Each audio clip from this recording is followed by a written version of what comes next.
Hey guys, this is the Smut Spice and Everything Life podcast. We're your hosts. I'm Chelsea. And I'm Marie.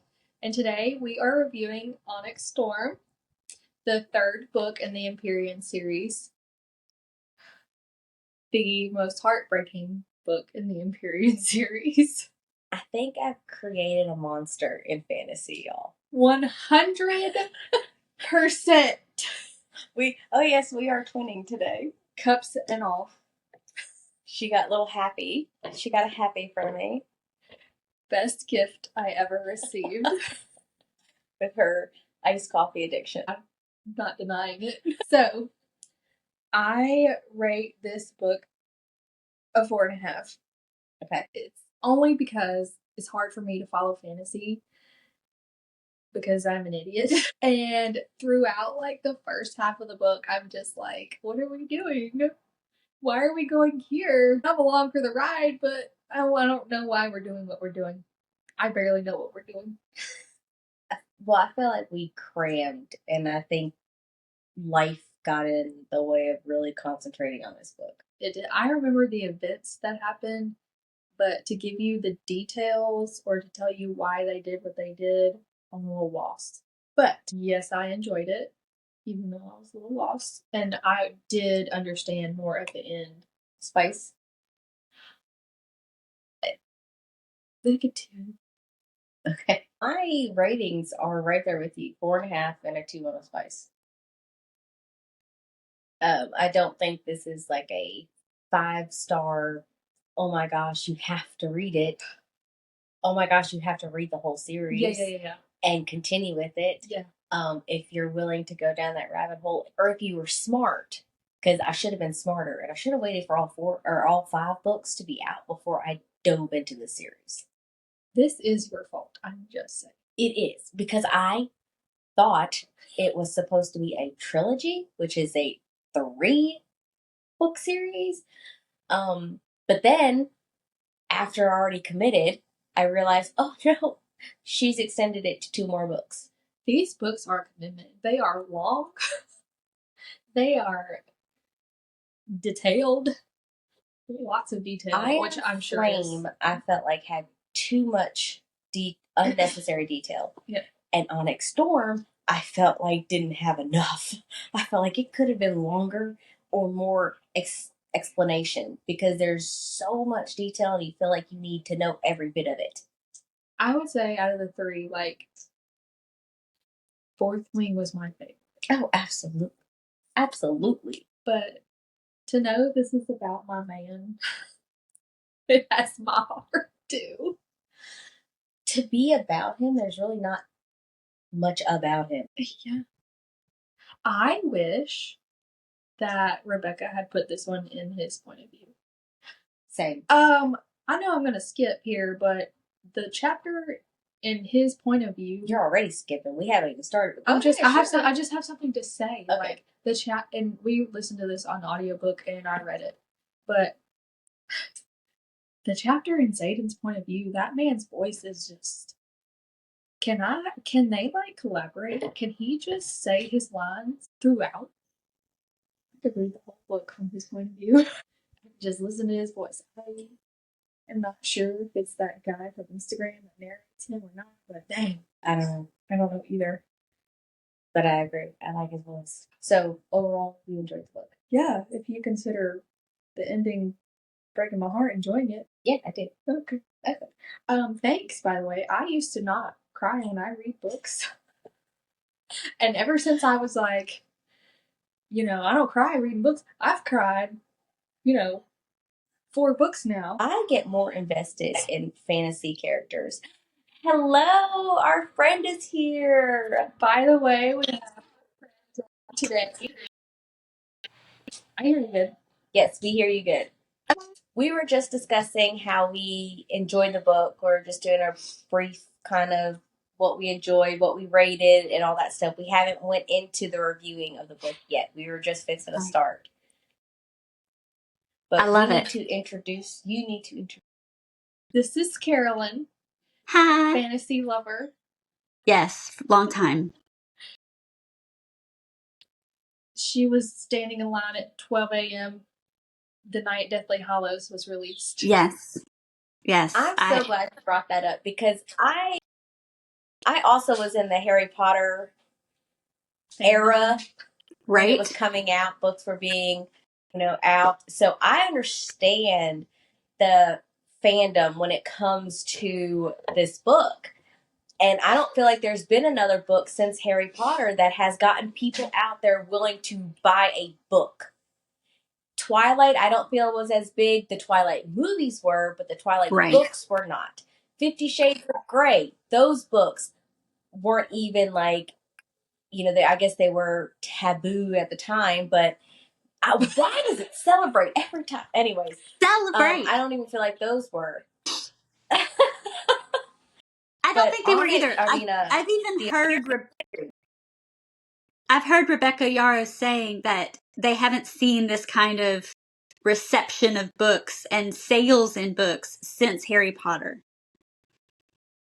So it is definitely that level of crazy. Yes. Do you think that it's because people are just wanting to escape reality, or do you feel like these books are just that good?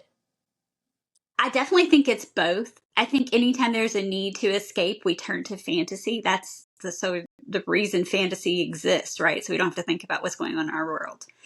But I personally think it's the theories. I think the fact that there's so much I don't know, there's so much, people thinking like, what's happening? Who's this going to be? Who's the new brother? Who's this? Who's that? That's what feeds that drive to know the answers. And when it's so well written that there's just these little Easter eggs and it can be so minutely dissected, I think that's when you end up with this level of fandom. A lot of people are saying she wrote a whole book and nothing happened. I was just going to say, do you feel like she is like an amazing writer? Because yes. I'm on the fence when it comes to it, to be honest. I do think she's an amazing writer because literally the word choices, think about it. If she uses the word silver, it means something. She never calls anything silver. Like there's not silver daggers, there's not silver anything. You can go through and look for specific times she talks about a jewel. That means something. Like the level of detail, the level of just looking at words and phrases that she threw in book one that now you're realizing actually were important and they were intentional and purposeful. To me, that's a sign of great writing. The web that she can weave within a story is amazing. Yes, exactly. She also writes contemporary and other type of romance, and I've been wanting to read some of her. This is the first Rebecca Yarros book I've ever read. I want to read one of her contemporary, but now I'm scared. Knowing the level of heartbreak she can give me in a fantasy, I'm scared. Right. And I am not one for heartbreak. I don't like heartbreak. I don't like romance in general. Like, I read these for the fantasy. I read these for the dragons. Like, that's the theories. I want to be theorizing. My book is all marked up with all of the tabs and all of the color-coded things because that's what I'm into. So, like, I don't even have any intention of reading any of her contemporary because I couldn't deal with the heartbreak. That would not be for me. So, God bless y'all. Those of you who that's for you. Go for it. This is what our podcast is about. That's right. It's about the romance and the heart. That's why I'm only showing up on this one, because it's about the fantasy stuff. Well, when she comes out with more in the future, you'll have to come join us for those two. There you go. So let's jump in to try to do a quick overview of the book and some of our thoughts during these things happening, and then we'll jump into some theories at the end if you're still with us. Absolutely. So the book resumes a couple weeks later. Right. It's not much. It's not. I think it's like 2 weeks or something has passed. And so in that time, we see Xaden going down to talk to Jack, and then Violet eventually follows him. And then we find out that the venom can sense other venom. So they always know where Zayden is. And then she goes down there one day and Well, he's so torn at allowing her in because he's venom. That's all he thinks about is he's venom. He's evil. He's evil. So he doesn't want to risk anybody for that matter, but especially Violet. Right. And he didn't even know when they went to visit, Sawyer after he was recovering from losing the leg. He didn't know that the venom were even in there with Jack. Because she couldn't get to him. He only knew because he could feel them. Yeah. And I think that was an important detail to mention, the fact that they can sense each other. So here's my question, Marie. If they can sense each other, then they know where Zayden is all the time. Why haven't they just come and got him? it's not Zayden. Yeah, Chelsea made a good point. It's not Zayden that they want. Yes, they want Zayden, but they want Violet and Andarna to come. They want Andarna. And I have my theories about Andarna, and I know that they want Violet. The whole, which we haven't even gotten into it, but I'll say it. Andarna decided to be born Right. at a very specific time when a scribe and a writer had a child. And the last Irid was hatched, therefore giving her another signet. So that was already 2 signets. She already would have 1. She bonded a dragon, has 2. Then she has Andarna. Would that not make 3?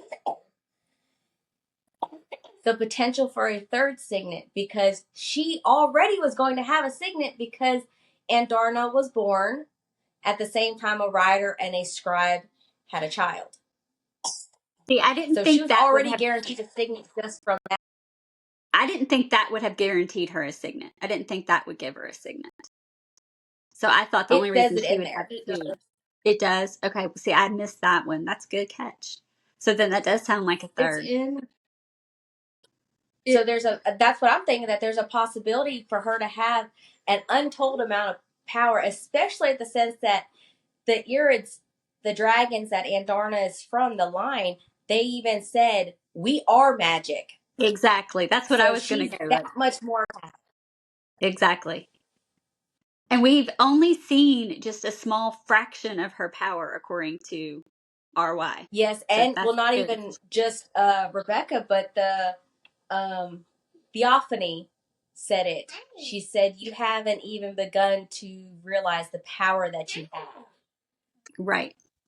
So the Venin, know way more than anybody else does, but whose fault is that? But the government in itself for not giving that knowledge to those. Well, and they wanted weapons. There's a very interesting quote where Theophany says something, and Violet's response is, "How old is she?" Oh, Theophany says something about, I forget how short mortal memories can be. And Violet responds with, "How old is she?"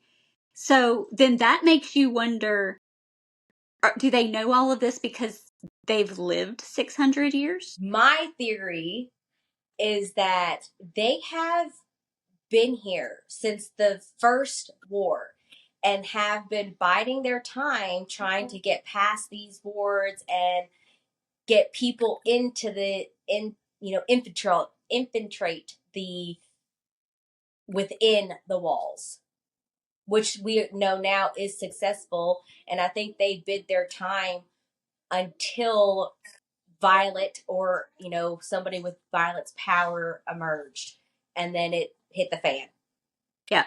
Yeah, I think so.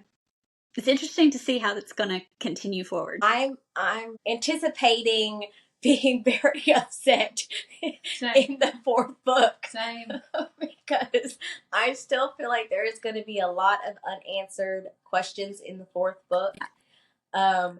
I have my theories as far as how the relationship between Zayden and Violet are going to continue. I have a theory that I am pretty positive is what's going to play out. And I we haven't even really gotten into we talked about the knowledge and the fact that they didn't.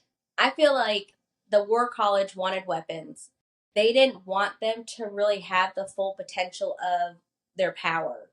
I feel like they wanted only control and weapons because they don't give them the knowledge. They could be so much more powerful, especially with the runes and the history of where it all came from, but they don't tell them any of this.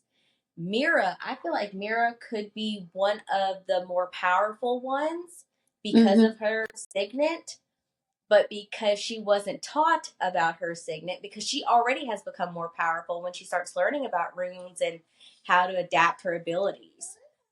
She could have been so much more than what she was. Absolutely. Absolutely. And I think it's literally because they decided to choose safety at all costs. We will give up knowledge. We will give up everything to stay cuddled up in our little cocoon of safety behind these wards. And we don't care what any of you do, what any of the consequences are for the rest of you. We're going to stay right here. And basically all of y'all, screw you. We're going to be right here. It it is scary, the thought of how, which I mean, our government and the ignorance that they want to imply on us as citizens. You see that reflected in this book. Yep. You know, knowledge is power. You can't have knowledge if you don't have access to it. If they are making you ignorant, then you won't have the ability to learn and to grow. And that's what they want. They don't want them to learn. They don't want them to grow. They want them to be mindless little soldiers. And that's one of the questions that Rebecca Yarros is exploring, right? Is if you find out or begin questioning whether what you're being told is true, how do you find the truth? Exactly. There's a quote in the book. Mira says, "Oh, good, because books will keep her safe." And Brennan replies, "The right ones will." Mm-hmm. And how true is that across the board with anything? Yes. Yes. It's the books can't be changed or altered once they're written. If you still have that original is then there. Yeah. And that's If what you they're have trying the to do is original. find those originals. And the Because, fact like that we've you seen, have you have such a condescending king where he wants to, show off his prized possessions. If it wasn't for the king being that way, those books would have been lost. The journals would have been lost of the originals. Yep. So I guess thankfully he was like that, but because they destroyed everything. Just like now they're trying to hide away the scribe or hiding away knowledge. And they've even torn some out, right? We've seen that there's pages and months torn out of various things. So we know they're intentionally destroying that knowledge. Right. So moving forward, they have some peace negotiations, which do and don't go her way or Andarna's way. See, Andarna wanted a lot out of those peace negotiations, and I just thought that was telling for her kind because the earrings are about peace. I think there's a lot of discord amongst the flyers and the riders, and that's coming to a head because there's no leadership. Everything's kind of in limbo, and that's really testing the boundaries, which I don't know about you, either of you, but this really, really infuriated me because if it wasn't for them, they'd all be dead, and yet they still treat them like complete garbage. And I'm just like, the flyers mainly and the rebellion, second rebellion. Yeah, I guess there has been death on both sides. Flyers have lost family, riders have lost family, and yet these riders still have this notion of I'm better than you. And I just think, sit down, shut up, and be thankful because y'all be dead. And I think that just goes to show how that hard, long-term prejudice can affect you to where even when you now know the truth, it still there. Like you have to root it out in a way that they haven't yet done. Right. So just knowing the truth wasn't enough for them to change that prejudice that they have. And then the teachers are even in limbo. Like I said, there's no leadership there directing these kids. So it's just a free-for-all. So where is Panchik? Like, we know that General Sorengale died, and we know that the teachers came back. Well, I guess General Sorengale was the leader. Right. And so now it's Atos. I mean, right. Come on. General Sorengale. From where? That was her war college. That was her college. Yeah. So now Atos comes back, but it takes a minute for him to come back. And in the meantime, it's like, where's Panchik? I told you this in Iron Flame. This man is always MIA. And then when he is around, it's like, oh, he's here, but we don't know what he's doing. He's just here. It's like he comes, says hi, and then he's gone. You see him in like tidbits throughout the book as just like a drive-by character, like he's just a checkpoint. You don't know much about him. You don't know what he's really doing. Is he? And I don't know if this is right. Do you know what he is? Like, I figured he was kind of like the principal of the school. It says later on he's the head of the college, right? So like a dean? More like the dean, and General Sorengale and then now General Atos were the president of the college. Okay. So the chancellor or president versus like the next in command, the provost, the person who's exactly over like the academics kind of thing. That's what I thought too. So that's how I took his role in it. And that's why I was like, he's never around, which I just think is really weird, which I said that in Iron Flame too. It's like, he's never there. For someone to be like the head person for the college, he's never around. I just thought that was weird. That is really weird. And so you have to question where he is. And then at the very end of Onyx Storm, when you see that he's trying to make deals that go horribly wrong and end up, bad for him, you realize basically he's Weasley. Like he's been sneaking around being Weasley.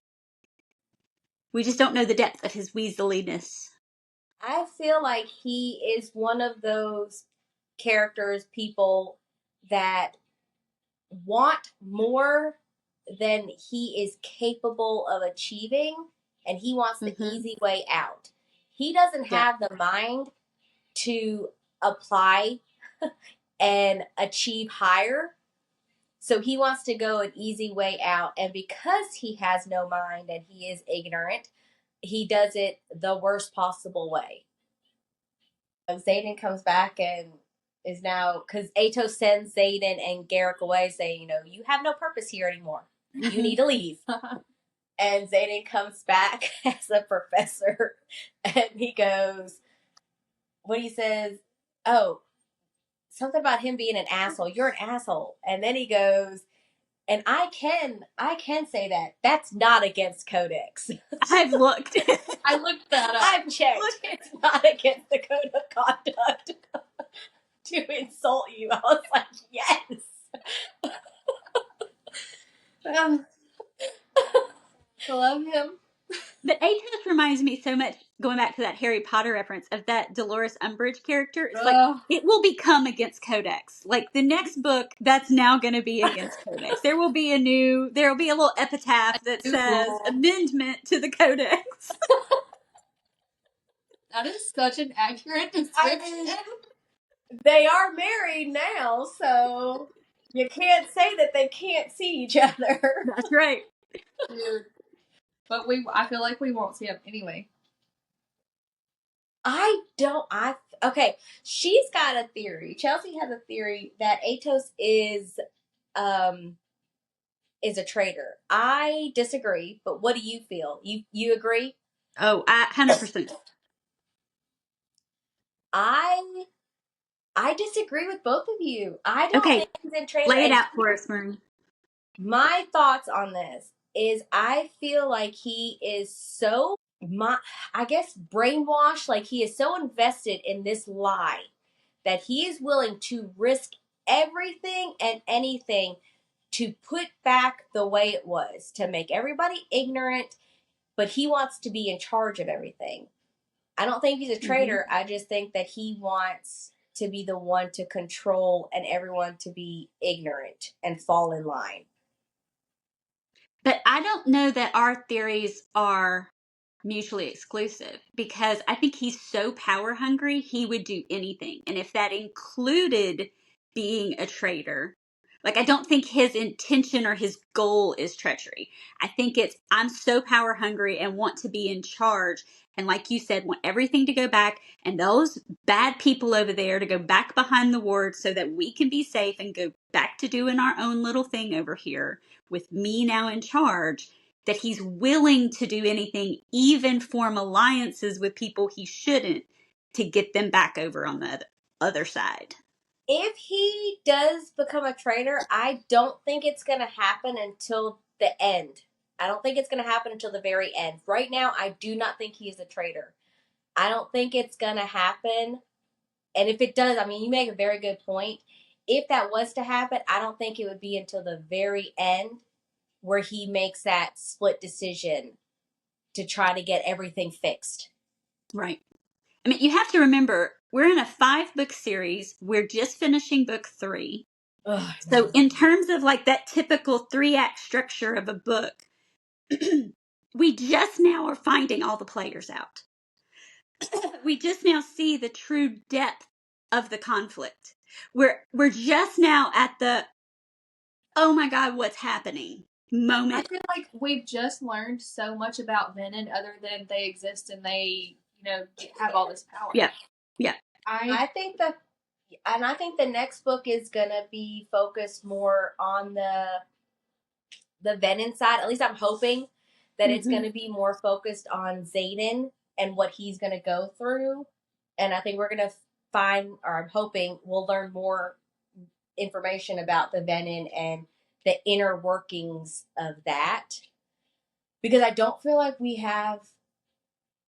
I feel like it's focused solely, and I get that Violet's the main character. I get that. But I feel like it's focused mainly on her, and there's more to it. I hope the next book we have some dual narration there. Like, I hope we have a chapter with Violet, we have a chapter with Xaden. I hope we have multiple point of views, because if not, I feel like we're not gonna see or know where Xaden is for more than half the book. And I want to find out. And I think you're right. I think that's going to be the case. And then we're going to switch into Xaden's point of view, because I think she uses the point of view very strategically to keep us from knowing information. That's why she said she couldn't go into a Xaden POV earlier on, because he has too many secrets. Yeah. So again, thinking back to Harry Potter, guys, we're at the end of Goblet of Fire. Like, we're about to go into Order of the Phoenix, where everything gets dark and all of the bad is being revealed and all of the characters come out of the woodwork, and you start really seeing the depth of how bad it is. My heart is breaking just thinking. And that's going to be book 4, is that Order of Phoenix and the Half-Blood Prince. And then book 5 is going to be that epic final resolution. So I know this is kind of off of what we're talking about, but who do you think one of the favorite characters are going to die in the next book? Riddick. No, you cannot take Riddick from me. I will stop reading the damn series. Mine was Riddick's gotten too perfect. That's when she kills him. I love him so much. I've got Sawyer and Riddick. No. I've got Sawyer and Riddick. I'm thinking Riddick or Ree. I think Ree is a possibility. Ree is a big possibility. So is Mira. Mira already almost died. We're really going to kill her for real? I think Ree is going to die until book 5. I think she's going to die, but I don't think it's going to happen until book 5. That's possible. Yeah, I see that. Because Rebecca said one of the characters that you love, and then she said, well, I mean, that depends on your preference of a character. Most people will love this character, but not everybody. Ooh. Okay, so then I don't think that's Riddick. Touche. So I'm like, oh, I don't know. See, that to me leans more towards Mira. See, Mira, because I could see people not. She pisses me off a lot. Exactly. She's a good character, but there are going to be people that don't jive with her. Could it be Dane? I've found a love for Dane. Don't say that. I'm In this just book, saying. like, okay, so Fourth Wing, I was like, ew, no, bye. And then Iron Flame, I'm like, it's turning on me. And then Onyx Storm, I'm like, okay, I'm finding my love for Dane. I'm becoming a Dane lover. What's going on?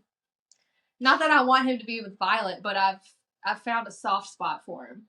Well, and I think he's given up on the whole Violet thing. So I think that's part of why we're allowing His the redemption comments arc. are like, you know, If you don't love him, if you didn't just fall in love with him, I think I did.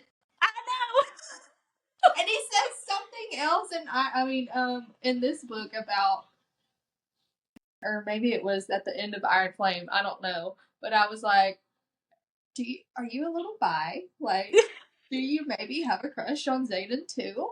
I feel like everybody has some feelings, whether they be sexual or not, but it's just like an envious of the power and the compassion and the love that he has for Violet. You can't not feel. You can't have the feels. He is magnetic. And so then you look at the people that are not drawn to him and you go, Yeah. Because if he's that magnetic and every character is drawn to him, if they're not, there's a reason. Well, apparently Violet has a type.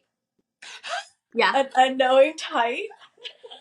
Okay, so feelings about Holden. When Holden arrives, right? We knew he was the king's son. The look that she gets from Ark, you're like, all right, what's going on here?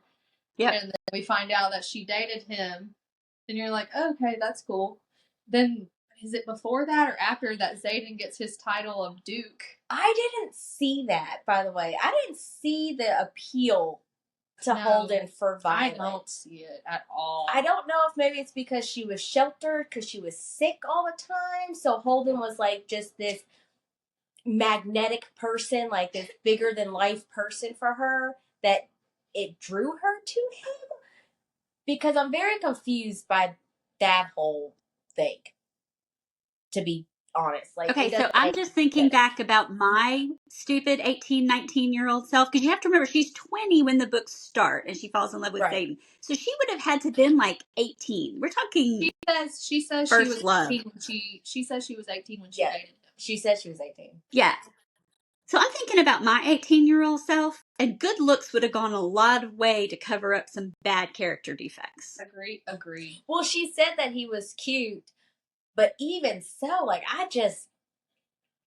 don't know. His personality now just... And apparently, I'm just telling you, I remember one guy that I was so crushing on. I thought he was just the best thing ever, but I actually remember telling him, you'd be a lot better if you'd never opened your mouth. Like, so that, like, good looks would go a long way to cover up some bad character defects when you're young and stupid. I agree. I made some bad decisions when I was 18. I'm just saying. I think I had a bigger power on my side. I've been with my husband since I was 16, and he was a complete a-hole. Like, what do you mean he still was? Oh, gosh. You know what I mean? Like, he had a wall built up. He did not treat me he didn't treat me badly, but he didn't treat me good either. He wasn't abusive or anything like that. But it was reasoning, looking back now, it was as a mom. It was an immature relationship. I was so infatuated and thought that I was just in love with him. So I will say this 1,000 times, because God was looking out, because he is not the same person that he was when we first got together. We grew up together. If Violet was anything like me when I was 18, the guy I dated when I was 18, I was more in love with the thought of that relationship than I was with the man. Yes, I would say that probably exactly her, because you have to remember, I think we forget how much Violet's grown. That we kind of think that she is as mature. Yes. But like if you look back to I can't even deal with this. I have this stupid tunic on and I think I'm going to cross the parapet. What smart girl thinks you can cross that parapet in something that's going to be a sail?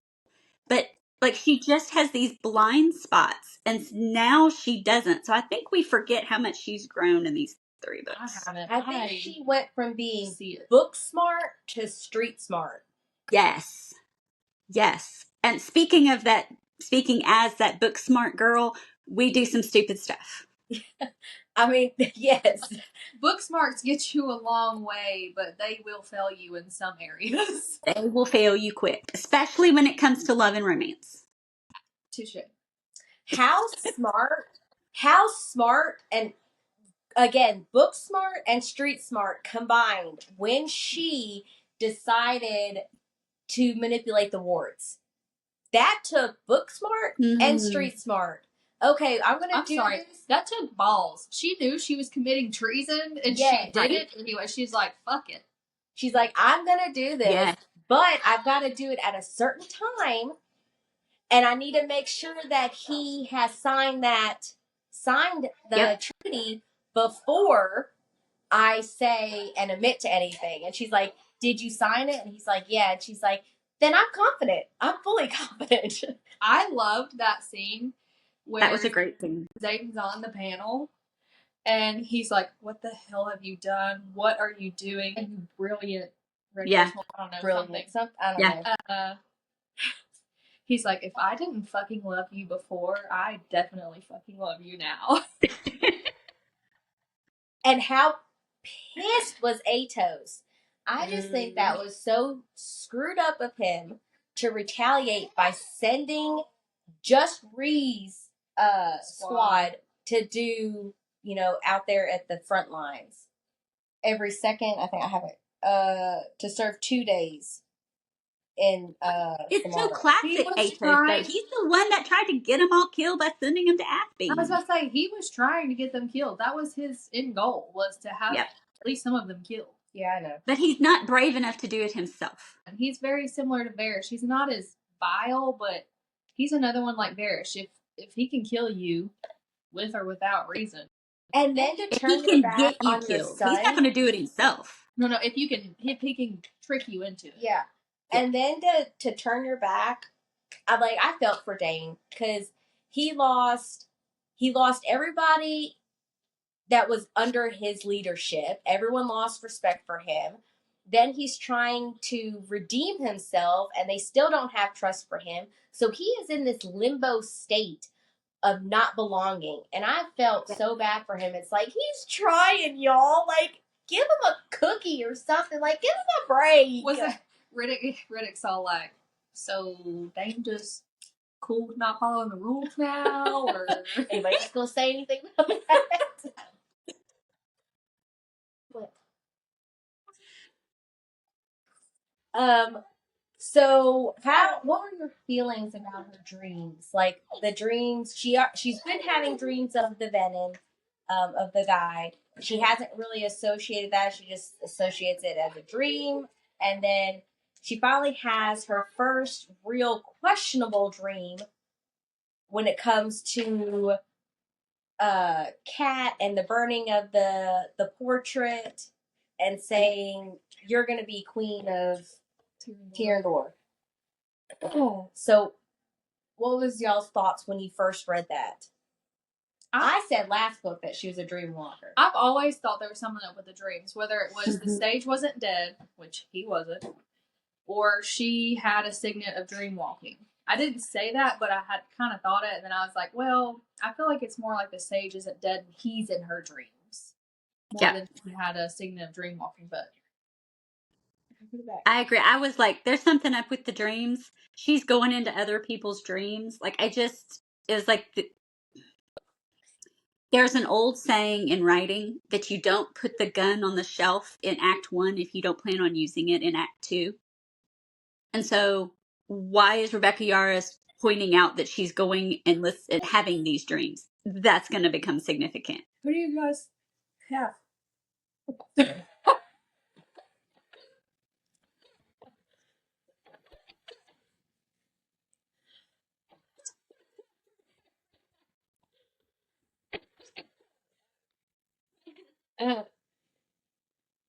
Oh gosh, that was funny.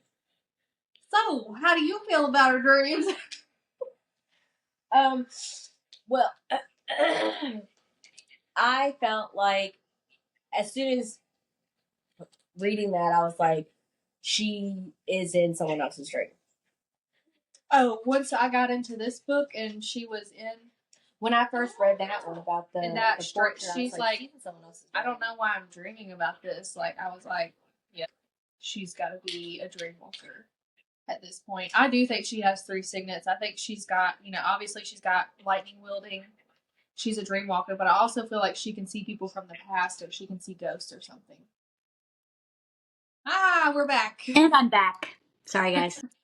I made Marie choke. She's about to kill me. I was like still talking and you left, and I was like, or not. And she like started choking. She's like, who do you have? Okay.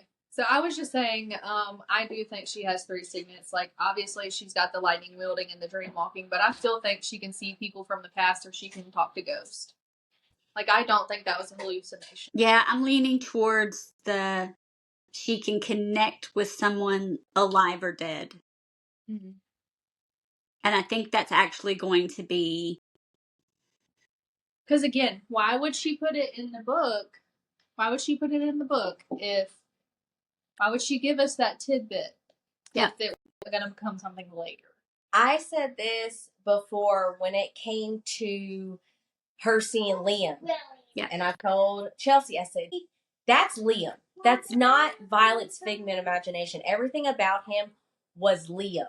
He wasn't not agreeing, making him up. Yeah. He wasn't agreeing with everything she said. He was pretty much giving her his own thoughts. And he stayed until Xaden got there. Yes. That's what she said too. I think it's that Violet can get what she needs. I think she has the ability to get what she needs. She needed Liam. She needed that protector in that moment. She needed to talk to Andarna when she was asleep, so she manifested the dream walking. That is so wild to me. So I think if there's a 3rd signet, which y'all made a strong case for, I think it's going to be something about she has the ability to manifest what she needs when she needs it. Going back to, she is one of the most powerful writers of her era. I think it all is going to come around Andarna. I think the fact that the Irids are magic. Yep. I think everything lies within Andarna. The fact that she's, she is an Irid, but she was left, where she was left. With the Imperium. Yes. So she was left there to be raised and still supposed to have a peaceful mindset. That doesn't make sense. She does in a way, but in other ways she doesn't. It's because Andarna is everything. She is, if you think about it, she is every species of dragons in the fact that she can do so much. That all the other dragons can do, she can do. She's the 6 in 1. She is definitely one of those true children of nurture versus nature. She's got the qualities of an Irid, but she also has the qualities of how she was raised. Yep. By 2 war dragons. So Violet had to trust Dane to go get the books out of her mom's old office. Mm-hmm. She was literally like, do I trust him? She really had to question it at this point. Like, am I going to trust him to bring them to me, or is he going to bring them to his dad? So I already had the gut feeling. I was like, trust him. Like, he went with you to Erasia to begin with. Yeah. You can trust him. And I think it was like that final test of loyalty. Like, we're 95% there, Dane, but we need you to walk one more gauntlet, and then we'll be like, we won't bring this up again. Like, the case will be closed. 100%. That, for me, him going and bringing the books back to Violet, that was, okay, I can totally trust you again. Mm-hmm. You redeemed yourself 100% with me. Yeah. I just felt like that was, worth mentioning. Because we've all turned a little towards Dane now. Yeah, I also feel like it's worth mentioning those kissing scenes between Xaden and Violet. They may not have gotten physical at this point yet, but man, can Rebecca write a kissing scene. And then I also feel like it's just funny about Holden getting thrown into the wall by Xaden's shadow. That was hilarious to me. Jealous Xaden. Can I see more of that? Oh my gosh. Love jealous Xaden. Can I see more jealous Xaden? Because that is adorable. Yes.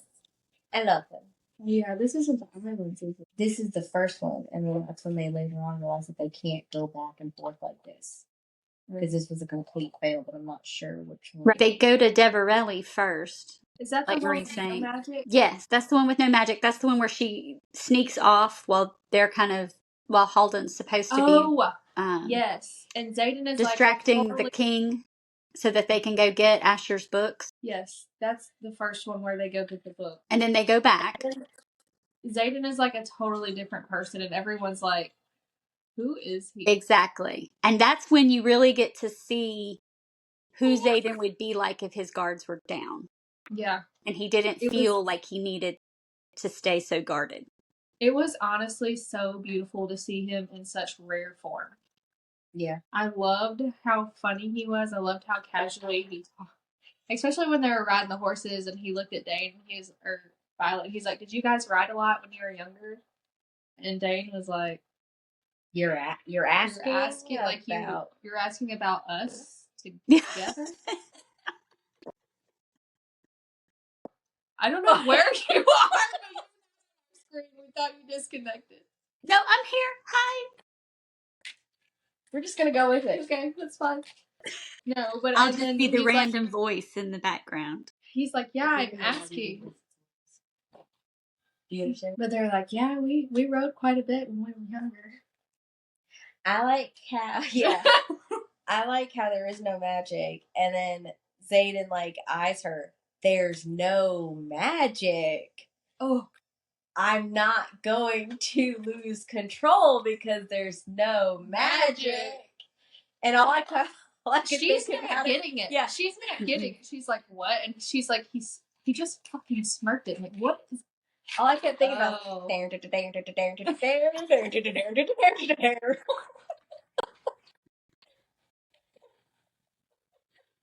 One of my favorite scenes, I texted both of you screenshots of it because at the end when they're always getting interrupted. Always. Mm-hmm. They're always interrupted. They have one good scene and then it's they're trying to get another one and it's like doc. But Riddick's like, they're all looking in the doorway. Xaden's standing in front of the door and they're all looking around Xaden. They're like, the table broke. Xaden, yes, we broke the fucking table. What do you want? And then they're like, oh, so is this supposed to just be like the armoire that none of us were supposed to notice you were taken out of our room? Classic Riddick.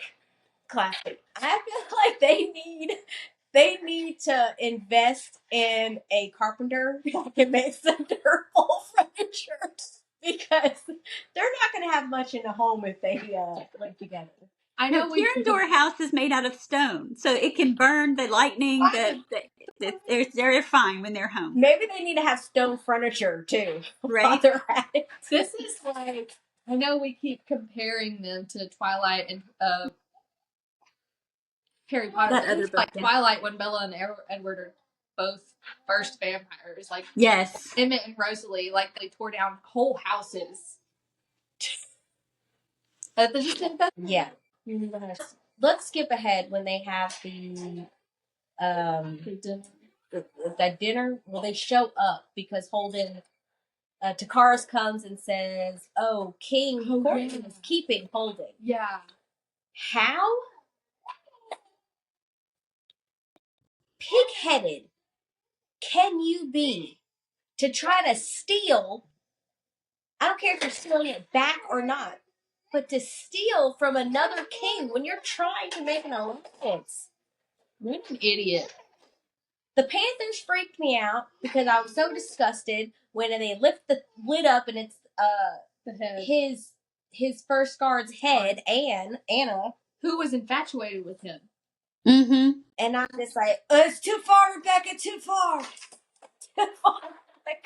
Well, if you think she went too far with the head on the platter, don't ever watch Game of Thrones. Oh, Don't yeah.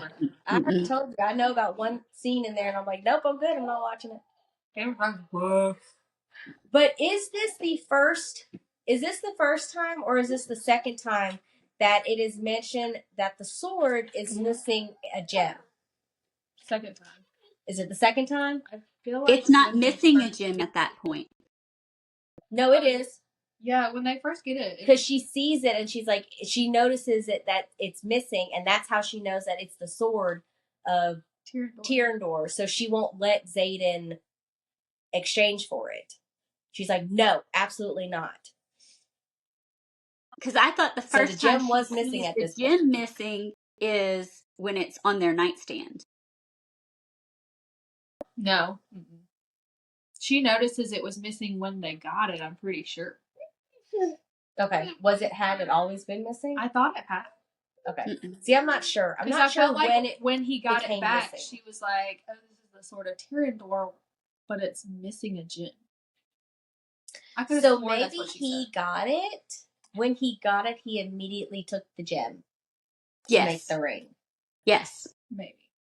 Yes. Rebecca has said as much, that when they first get it, the gem is not there, and that you can tell when he made the ring because when she notices that the stone is gone. So it is missing when they're at the King Courtland. Is this the one where they arrive and they're like, yeah, Courtland's where they arrive, and Xaden's like, I'm the Duke of Tyrandor. Who is this? This is my consort. What did he call her? My consort, Violet Sorengale. Wait, and then they mess her name up. They're like, Violet Sorensale. She's like, close enough. And Xaden's like, it's Violet Sorengale. And she's like, we have to go back, because when they first arrived, and Holden is like, all puffed up chest and, trying to be big and bad, and Xaden's like, what am I? Am I here as a professor? Or am I here as a nobleman? And he's like making him say nobleman. So yeah, that he can really sleep. Mad, like working him up. Yeah, he could sleep in the same room as Violet. And then he's like, I am, whatever, the only spokesman, whatever that's going to be here in the alliance. And he's like, okay, so I'm just a nobleman. He's like, yes. And he's like, okay, good to know. And he scoops up Violet, and he's like, she's sleeping with me. Love it.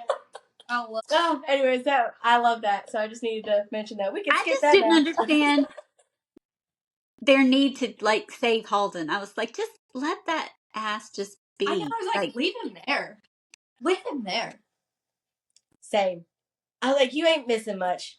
Oh, we did lose Holden, King, whatever. Oh, and by the way, if you want your son, the price is XYZ. He's over it. He's still in Corden because he made an ass of himself, and he made a situation for himself, and we weren't going to go get him out of that because we told him not to fuck up beforehand. Right. And, guys, Xaden's already killed the oldest brother. The reason Holden's even the next in the throne is because Xaden's already killed the oldest brother, so it's not like Xaden has a big thing against killing one of the heirs. When King Courtland pretty much says there's going to be no alliance and he's going to kill them all, right? Xaden channeling through her pendulum, because she's like, how is he channeling? There's no magic here. And then she looks down and realizes that her pendulum has broke because he channeled it. His refusal to let anything happen to her is spoon-worthy, but her ability to think as fast as she thinks, and I've said this in the last podcast too, amazes me. Yes. Because she handled that like a boss. Yes. Could not have done it more perfectly. No, and so professional. She was the embodiment of how to do an alliance. Yes. And she says that she's not a leader, but we see that she is just a true natural leader. She has that just natural gift. And I'm sure she gets it from watching her mother, but also being her mother's child. Yep. What about Professor Carr and his, I'm going to say abuse, how hard he is on these cadets, that he forces one of them to end up channeling. Was she already venom? Or did his abuse cause her so much stress that she panicked and channeled? Are we talking about when they went back and they were sparring on the mat? Yeah. Mm-hmm. So they left Cortland and they went back to Basgiath, and then they got deployed to look for the Irids. Yeah. Correct. Thanks for clarifying that. Yeah. I feel like she channeled because he was pushing her so hard, which I didn't realize until this moment, that to become a Venom, all you have to do is just channel from the earth. I thought you had to be like initiated by the sage or something. I thought that's what happened with Xaden. I didn't understand in the end like what happened with Xaden and the sage for him to quote unquote kill him. I didn't realize he just made that split decision and was like, I have to save Violet, so I have to become a Venom. And Jack, during the many times that she decides to start visiting him, Jack says that, you don't have to be taught how to channel. Mm-hmm. If you already know how to channel from the heart, you know how to channel from the earth. Yeah. Mm-hmm. I didn't catch that. See, these are the things this is why I get lost. I don't catch these things. See, and Violet channels from the sky. Interesting. Huh? Yeah, she actually, in one scene, she pulls power down from the sky, and she forms it into the form of lightning, but it's very clear in the way it's written that she's channeling from the sky and pulling power from the sky, and the only way she knows what to do with it is to put it into the form of lightning. So she's not channeling through Terran to be able to do that? There was a scene that makes you question. I know what scene you're talking about, but I guess I just always associate her channeling because Terran is always there and that's who she's drawing the power from. So I just assumed that, yes, she took it from the sky, but I figured she had the ability to do that through Terran. But that's an interesting point. Makes you think. Makes you think. I don't have answers there. That's just a question. There's more questions. Makes you think.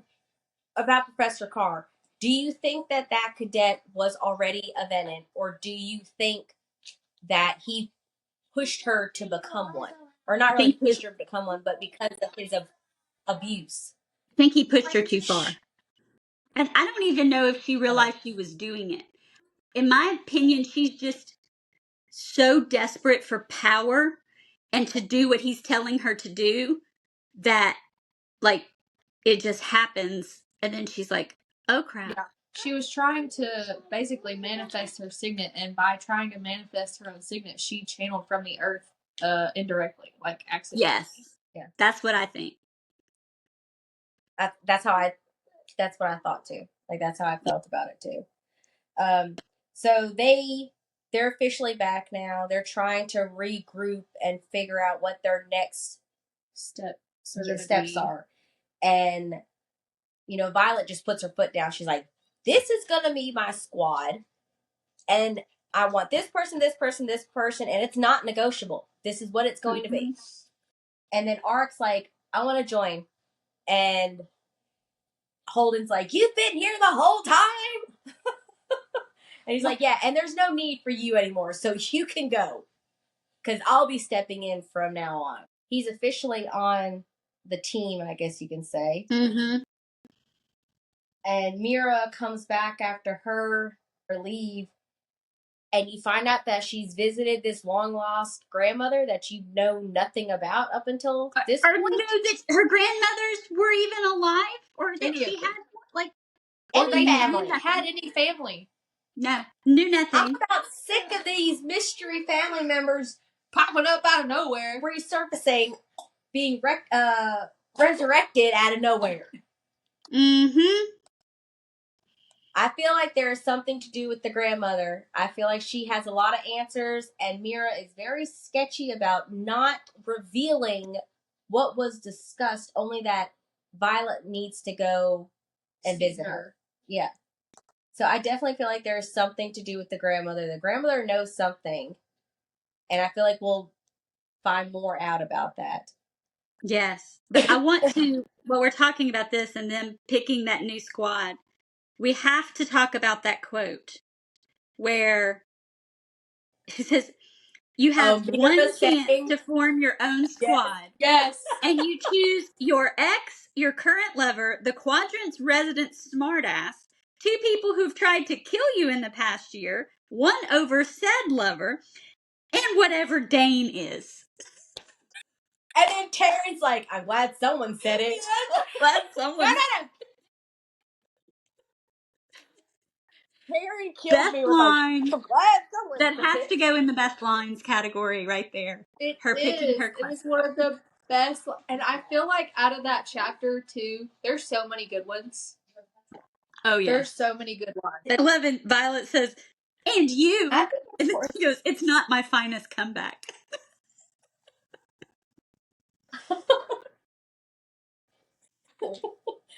All right, so she realizes that inside her dad's books are a lot of floral and fauna Mm-hmm. plants. Yeah, there's a lot of plant references. Plants and flowers. It's like the majority of his book is plants. I think it's only worth mentioning because one, it ends up saving was it Garrett? Garrett. It ends up saving Garrett's life. But also I feel like there's more to this. Why is he researching all of these plants? He's trying to find a cure, and he's a poison master. That's where Brennan gets it from. The plants are all either a poison or an antidote. And I think because he's so invested in that, it's like when you have a hammer, every problem is a nail. He's so into these plants and poison, he's convinced that there is a cure for venom in this stuff. And that may be exactly what we've ended up finding out. And that was my point. That was my point in saying it, is the fact that there has to be a reason for this. And is it because he's trying to find a cure for venom? Or is he trying to, be able to... Is he just trying to find more knowledge as far as poisoning and antidotes and medicine worth and all that stuff? Well, and he can always think about this. He can use the fact that, I'm just researching as a scribe, trying to find these medicinal uses, when that's not really, like, he can use it as his cover. And so then if people start looking at the journals, it's all these plants and flowers and their uses.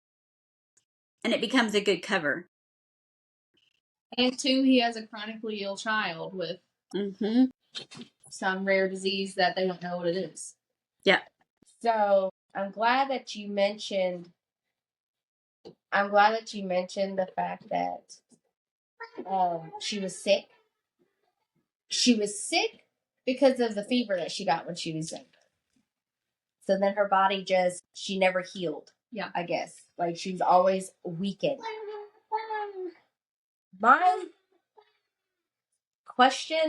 thoughts on that, I don't really know how to approach this, but it goes back to Andarna and the fact that when she specifically chose to be born,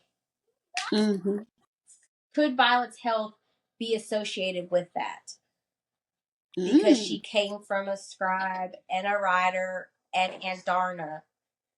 Is that why she is built the way that she is? Because her body couldn't absorb that much power, so it took from her almost, and it weakened like her bones, I guess you can say.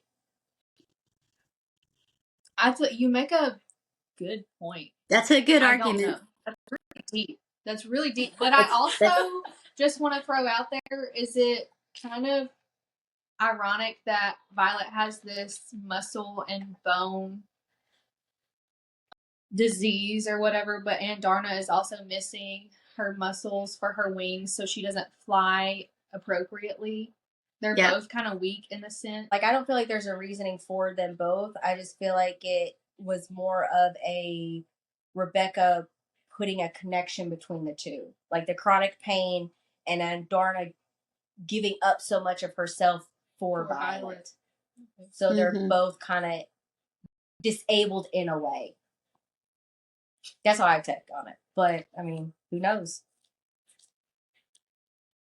So they're in search of the earrings. Their first isle is Isle of Doom, where, and correct me if I'm wrong, but this is where they like value like the physical strength and like the fighting and stuff, right? Like that's, Yeah. can't remember what god that is. Dune. I know, but what The is Isle is Umbriel. What god? War. Oh yeah, Umbriel. But Umbriel is the Isle. Dune is the god of war. God of War. That's what I was wondering. God of War. Okay, so they value physical strength, fighting, and all that stuff. This is also where is this where the silver hair is? Mm-hmm. This is where the silver hair is. Do we think that it's a reason why her parents brought her to Dune? Yeah. The Strength Isle. They were going to dedicate her. Yeah, they were going to dedicate her to the temple. Because she was weak. Yeah. Or they thought she would. Is that what you're saying? Yeah. You're like, is that the reason why they chose Dune? Oh, you're asking. Yeah.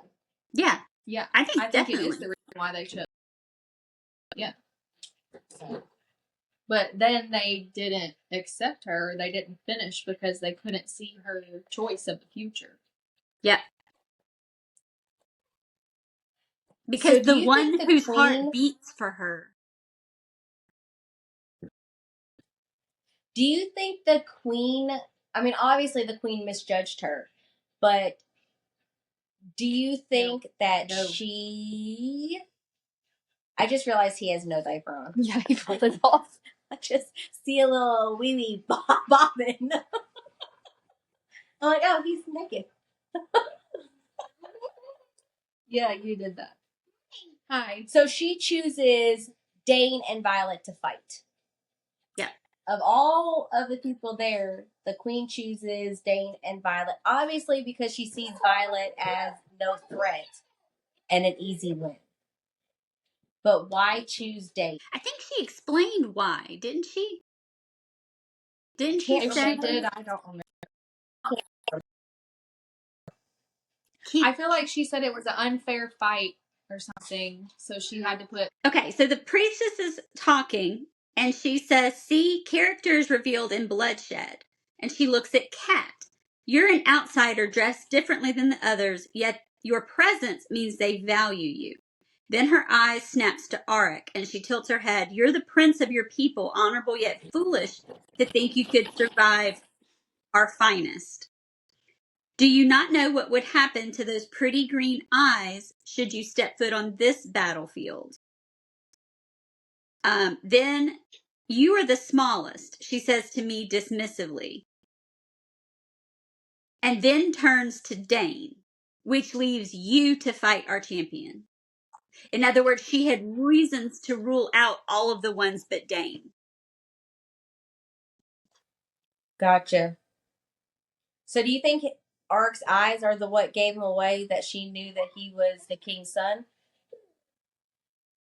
They're mentioned, because so they that's all possible. have those piercing green. Yep. They mentioned that they all have those very hereditary green eyes that give them away. Yep. That's a good point.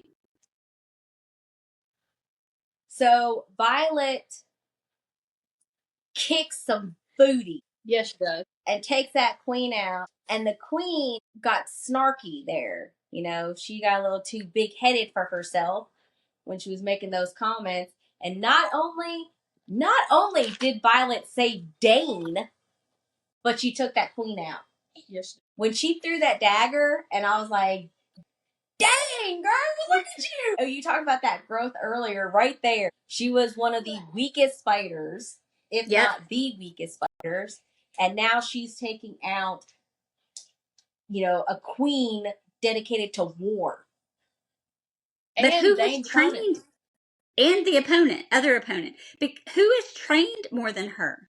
Right? Just the marked ones that have been training her. Yeah, I was gonna say, and she's probably one of the most versatile trainers too. Like she trains with everybody. She doesn't discriminate. So she has so many different fighting styles. She's got Ree, she's got Imogen, she's got Zayden, she's got her other fellow cadets. Like she's just a mixture of everybody.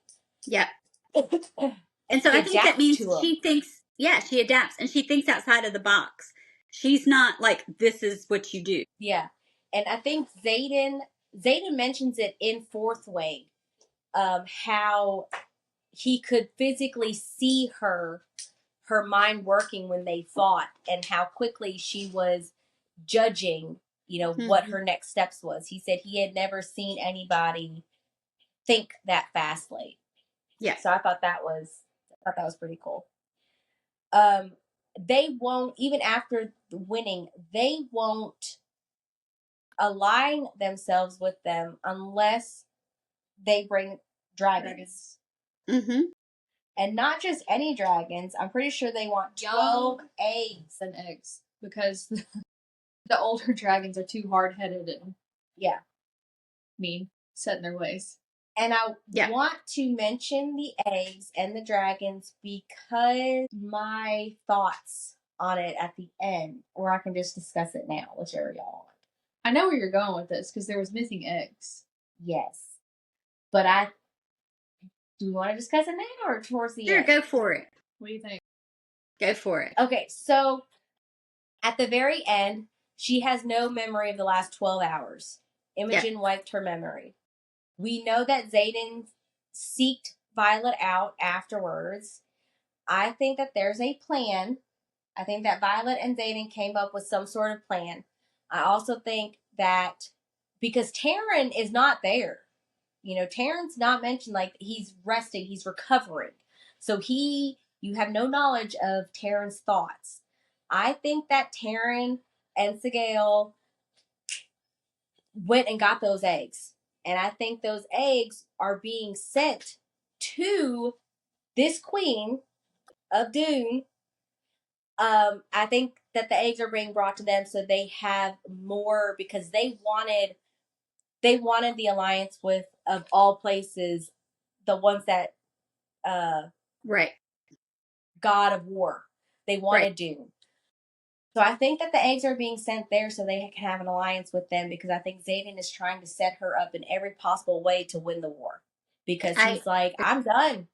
I'm over it. Like, you're going to have to kill me, but I'm going to make it to where it's easier for you to do it. I'm going to steal these eggs. I'm going to send these eggs over there. I'm going to get this alliance for you. And I think Violet knows all of it. I think she's in an accomplice for all of this. And I also think that I think Violet will always be Zayden's drawback to his humanity. Yes. I'm going to cry. I'm tearing up. So that's my thought on the dragons. Just because why, like you said earlier, why mention it? If it's not important, why mention a specific number of eggs? But was there only 6? At the end of the book that eggs are missing. Huh? Did it say how many eggs were missing? I thought there were 6 eggs missing. It doesn't say how many eggs. She asked for 12 eggs, 2 of each breed. Okay, so I was right, the 12 eggs. And then it says it's missing 6 eggs from the hatching ground. They're double checking. On page 749. So they're checking. There could be more. They're checking. There could be more. So that's my thought on that. So they leave there, and then they go. For your evidence of that, Marie, because it says so far the tally is at 6 missing eggs, but they're double checking. Violet says internally, missing eggs? I reach for Taryn, but the bond feels foggy, like he's asleep or too far away. And Darna says he needs a cycle of rest to recover. And she says, recover from what? He was fine when I saw him last. Well, if he's the one that had to fly and go get those eggs. Yeah. Okay, let's come back to the middle of the book where we actually are. Sorry. So, it's okay. We do this all the time. I'm telling you, this is what if you read the book, you follow us pretty much. But if you don't, you're. I have so many thoughts. This book, I felt like the whole book needed to be highlighted. Every bit of it was important to note. So now they're going to Viserys. Is that how you say it? I don't know how to say the Isles. So yeah, that's how you say it. So the next Isle is Viserys, and this is the one that they value knowledge and being smarter than the rest, pretty much. This is also where we get introduced to Xaden's mom. Which Xaden's mom was mentioned in earlier books, and he was like, I pretty much fuck her. Right. But I'm like, all right, well, if you've got a mom and she's alive and we're mentioning her, she's going to come about at some point. Right. Yep. And here she is. Did not expect to meet her in this book. Did not expect her to be... I was wrong because I thought that she would have ended up being a Venom. I didn't expect her to be a queen of an isle, or whatever she was. She wasn't the queen. She's the... I don't know what they... wife of one of the triumvirate. They have 3 rulers. She's the wife of one of them. Yeah. I will say that I wanted really, really badly, I wanted her to be good. Yeah. And I still don't know if she is necessarily just a victim of what's going on, or if she knew dang well that they were going to get, that her son and his comrades were all going to get poisoned. Like, I want to think that she knew better, but I don't know. She tries really hard, and I am all with Xaden and being angry with her because I feel like her excuses are bullcrap. Oh, yeah. Yeah. Because he was like, at the end of the day, you made the choice to leave. Well, then you knew my dad was dead, and you still didn't come back. Yeah. Didn't come back. And that's when I was like, maybe she is just conniving. Well, and I think you have to put yourself in the mind of any character and say, what would that character's motivations be?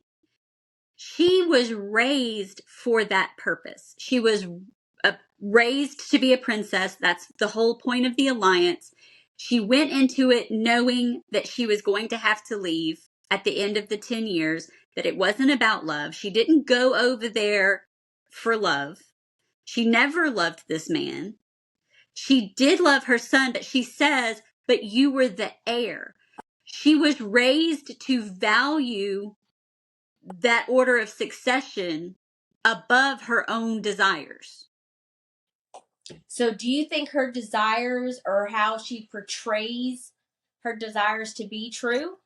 Or do you feel like she was manipulative in the sense that she knew what was kind of going on and she just followed along with her now husband? I think that she is not stupid, but I don't think she knew.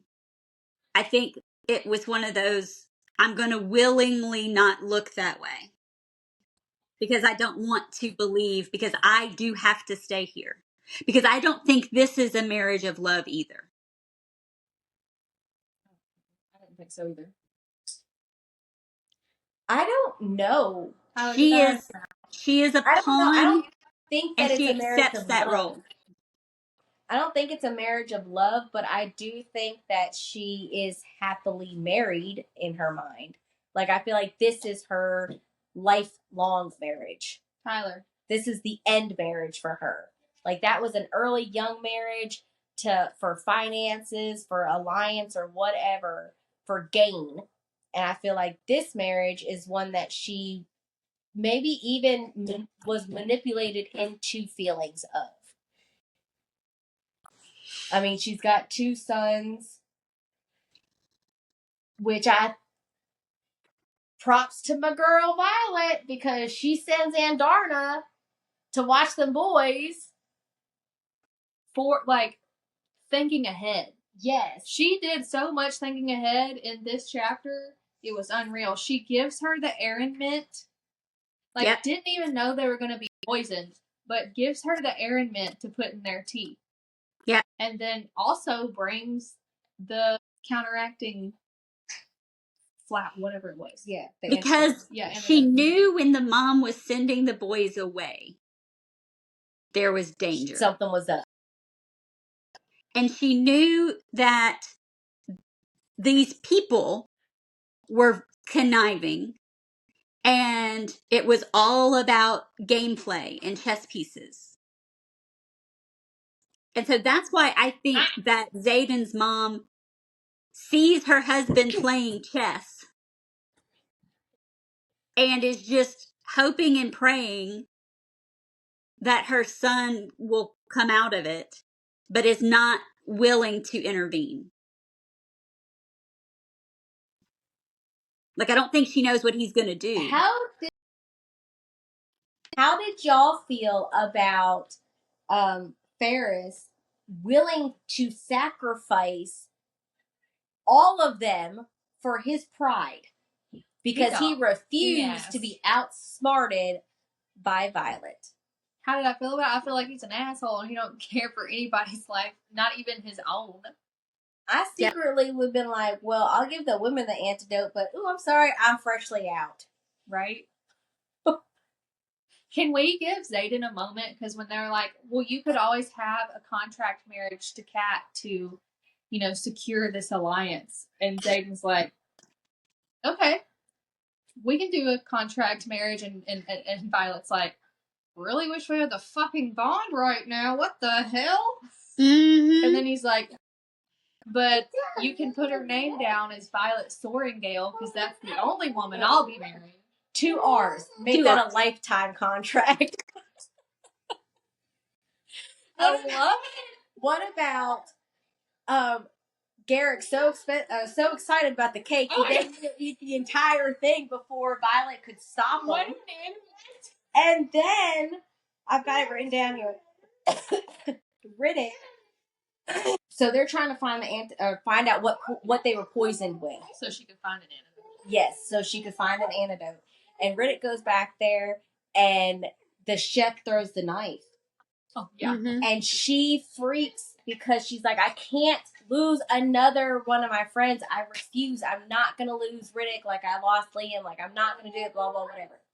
And then Riddick turns around, and he just got his jacket, and he says, I have 4 uniforms, but only 1 fucking flight jacket, and I punch, hate, punch, sewing. And then later, they're like, what'd you do on the aisles? And he's like, punched a cook. Much. Love me, Riddick. Somebody made a TikTok or most of Riddick's really good quotes, and they're like, honestly, Riddick carried this whole book. Yes. And so I can possibly see Riddick being one that it's going to be a sad book without Riddick. I mean, you really need that comedic relief. I was going to say, but then again, you do need his character, because if you don't have, like you said, a comedic relief, this book is going to be hard. It's like, you need depressing. To be able to laugh through it. All right, so they leave there, and now they're flying to Zelna. Oh, is that how you say it? Zelna, the Luck Island. I cried. I call it the games of horror because that's what I feel like. I don't know what those games were other than horror, because, and then the fact that you can't show any emotion, just thank you. That was rough. That Right? was so rough. I'm sorry, you made me so happy with Broccoli. You got me Broccoli, the little cute kitten. And then you killed And then Traeger. you kill. And Traeger gets killed. Traeger. I felt so bad. Whiplash much? Okay, I felt so bad for Kat. Like, Oh Right? my gosh. she finally she's done obsessing over, I don't know about done, but she's not obsessing over Zayden anymore. She's actually finding someone to love, and then damn it, Rebecca, you killed him. Do you hate Kat? Traeger and Kat weren't together. They Oh, were. yes, they were. No. Yes, they were together? Yes. I thought Traeger was her cousin. Well, that's Drake. That's Drake. Oh, okay. Yeah, you kill her only love interest after 3 books. Do you hate this girl? That's And why then they were having to hold Kat up to keep her from reacting.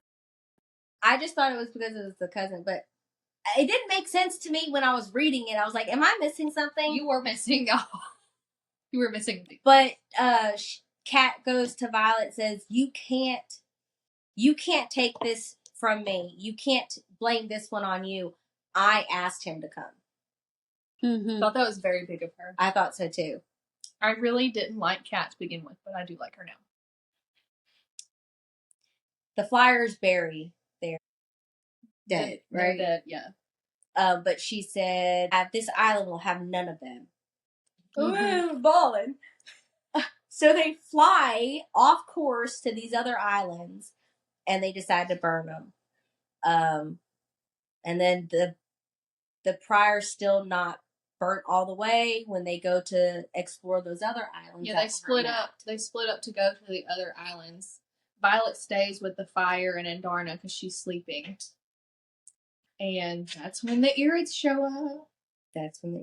Dun, dun, dun! I was like, okay, answer all our problems. They're going to cure Zayden. Then they were like, you. I didn't want to throat punch a dragon so bad. I know. I've never wanted to throat punch a dragon so bad. And sweet Andarna, she's so happy. She's like, my family, I can't wait to tell you my literal whole life story. Oh my gosh.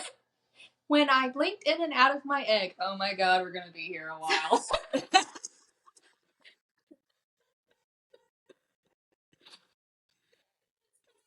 Looking at her like,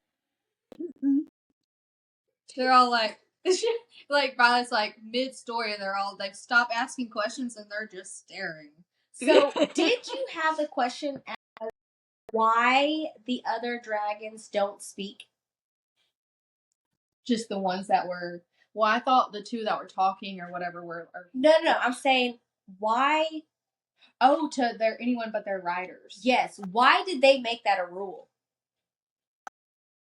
Because they have the capability of doing it, or is it just the I think it's Irids just that have that capability because they assumed- are magic? they have. I assumed it was the Irid because of the magic thing. I think they have the capability of doing it, but the Empyrean themselves have made it a rule. Now, whether it was because of something that happened prior, the dragons, not the Empyrean. Okay, yeah, the dragons made it a rule. But the Empyrean is the from something. That's what I thought. The Empyrean is the dragons. Oh, okay. So whether it was from something that happened and they were like, okay, this is a rule now, or if it's like disrespectful for them to talk to other riders, or if they feel it's disrespectful to talk to other riders outside their bond. Do you think that the dragon, that the elders during the beginning, like the first war, do you think that they used to talk to them? And later on, when rules have changed, that's what I'm saying. Like they probably, it was either they stopped doing it because something happened and they made it a rule not to talk to other riders, or they feel like talking to other riders outside of your bonded is disrespectful. Or 3, they just don't have the capability of doing it. Because Taryn, if you remember with Varish, Taryn spoke through Soulless to Varish. That's how they speak to all of them. They're like, hey, tell No, Varish physically heard Taryn. They were out there on the field or whatever. I remember when Varys had to apologize. Okay, so while we're talking about dragons and the Empyrean, and then now we have the Irids, my assumption has been that the Irids aren't in the Empyrean. That the Empyrean is just made up of the other 6 dragons. But do you think that assumption's wrong? You think it's just the 6 dragon breeds? That's been what I've always assumed, but now I'm questioning that. Is the Empyrean... I think the Empyrean was originally all 7. And I think that the Irids, during that last war, was like, we don't want to deal with the humans and the violence and all this. We are a peaceful race. We all 6 of us need to be a peaceful, race. So we're going to leave. And y'all all need to come with us. And of course, the other dragons aren't going to. So they stayed and the Irids left. That's what I think. I think that they used to be a part of it until they disassociated themselves with them. I think we are assuming, and I think Rebecca Yarros wants us to assume, that the writers know everything that their dragons know, or that their dragons are telling them the truth. Like that there is this, like, because they're bonded, the dragons are being truthful. I didn't get that because it's made it very clear in Iron Flame that they don't, and Taryn made it very clear that dragon business is dragon's business, and they'll only give the humans what they deem is appropriate, and nor can the dragons just tell the humans anything. Like, they have to go through the Empyrean too. So do you think that what they tell the humans is truthful?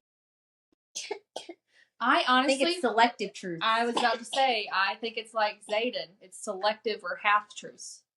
Because when it's just like when they were all leaving in Iron Flame, some of the dragons didn't show their riders what happened, because riders were like, wait, what's going on? What are you being shown?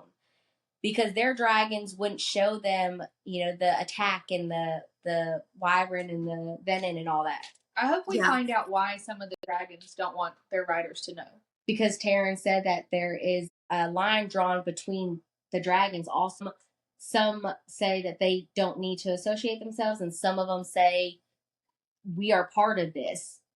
But it's going to be a problem for everyone. But some of the dragons don't agree.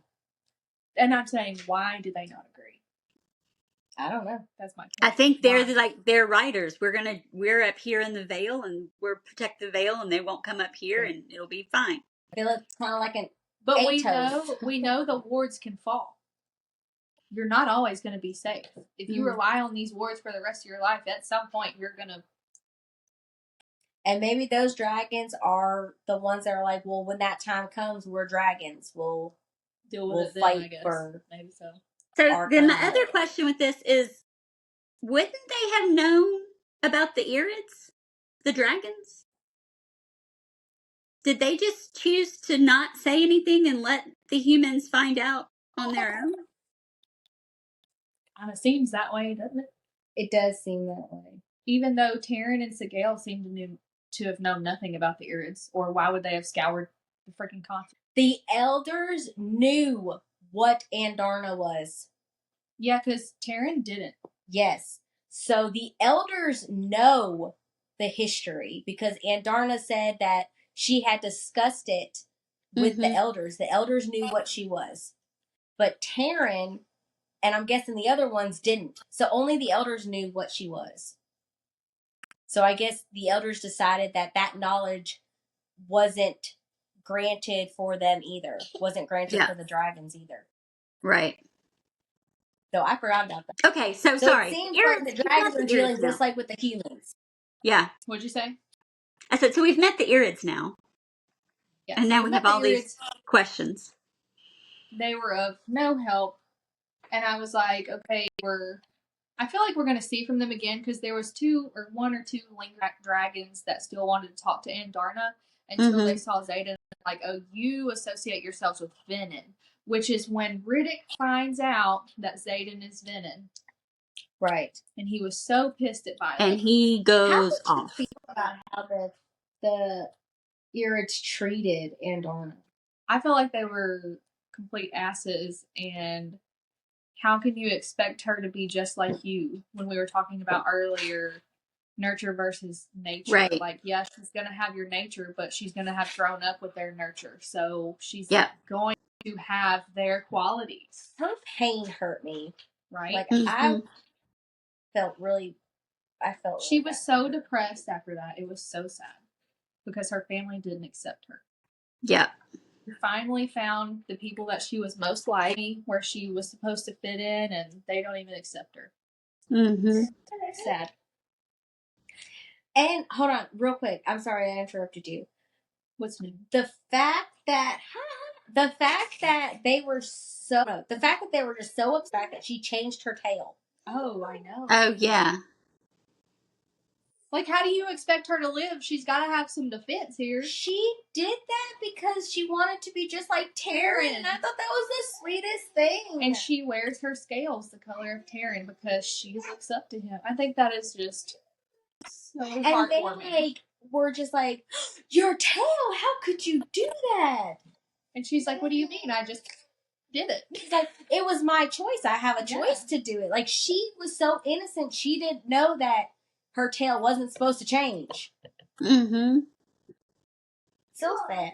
Okay, I just had to But that tells you that the feather tails that they've been assuming were the babies were Irids, not babies. Or I was wondering, do all dragons start out as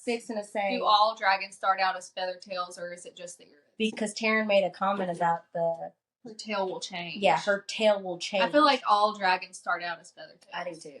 I think so too. And then because the other 6 change their tail as a form of battle, right? That's a weapon. Yeah. And the Irids don't want to be warriors, so they intentionally choose to stay with the feather tail. Carolyn had to go. So it's just us now. Yep. And we're going to continue along with, we were talking about the Irids and Feathertail, and we think it's just bullshit how they treated Andarna and everything. But most importantly is that those two or three Feathertails that decided to stay and we're going to give Andarna a chance only to see Xaden was there. And once they saw Xaden and saw his eyes, or did they see his eyes? They could sense, only Violet really noticed. Had it not been for him, I feel like they probably would have. I don't know that they would have helped. I don't think they would have helped regardless. I think they just would have taken Andarna in like they ended up doing anyway. Riddick, ends up finding out that he's Venin. And I'm like, oh my god, he's gonna want to kill him. But then he was like, just pissed that Violet hadn't told him. Oh, he was pissed at the fact that the only people that still knew, there. Well, yeah, but that she was hiding secrets again. Right. And the only people that knew were people that were gonna protect were gonna protect Xaden over her. But I don't know. Do you kind of feel like the marked ones like have accepted Violet for theirs too? I feel like they've accepted Violet, but I don't feel like that Violet is above Xaden. No, I'm not saying. I'm just saying, like, I feel like they've accepted her, but they worry about Violet being alone with Xaden. Yeah, at all. Like Garrick is very like, that's my best friend, but no. Yeah, like I don't think you guys should even sleep together at night. Like, yeah, Violet's like, he's the love of my life. I'm going to sleep in the same bed with him. So, I don't know. I just felt like they were feeling protective of her. Yeah. And it may be through the sense of like, oh, we don't want him to hurt her because it would in turn like hurt him and us. Whatever. I definitely see that. I'm just saying, like. Do you agree with Riddick forcing Violet to decide a line that? Yes. I do too. You have to. I mean, you can't just. Now, she's so blinded by him. She is. And that's his fear. Let me be real for a second. I am here for villain era Zayden. I'm just saying, if he becomes the villain, I'm still gonna love him. I can't not. Same. And my thoughts on that is because Zayden, regardless, I don't think he will ever be able to hurt Violet. But that line drawn that Riddick forces her to make, you already know that that's going to happen in the next book. Mm-hmm. You already know that he is going to hurt her or her friends, someone she loves. What if someone we love is going to die at the hands of Zayden?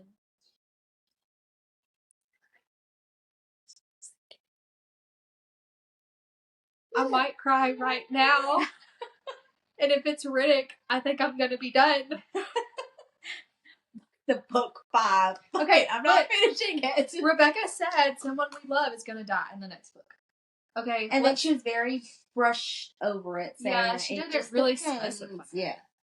But, I mean, we need Riddick for comedic relief. If these books get darker, we need him for comedic relief or we're not going to be able to handle it. Yes. And let's just state in here that they're in the middle of the woods having a very heated conversation.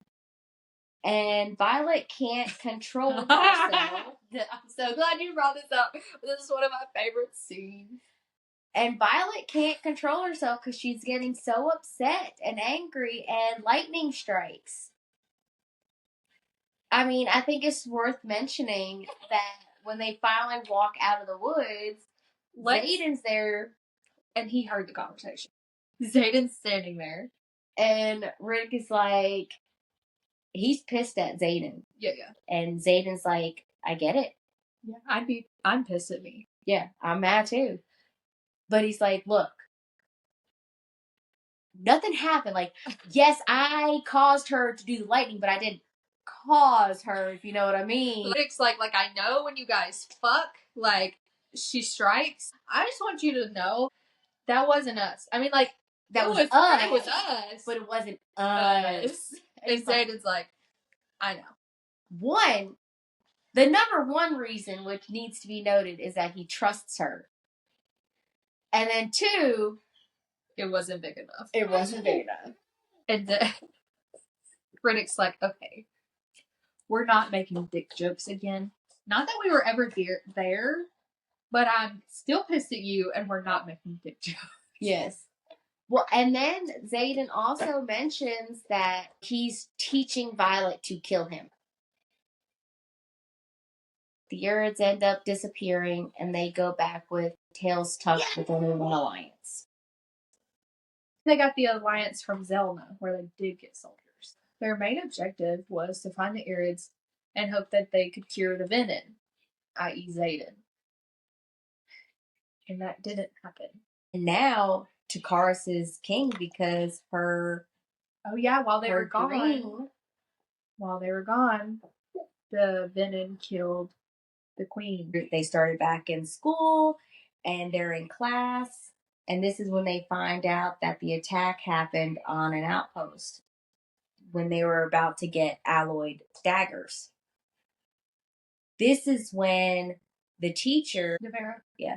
This is when she just pretty much flat out says there's a traitor amongst us. The most important question that was noted, I think Zayden asked it too. He said, who all knew?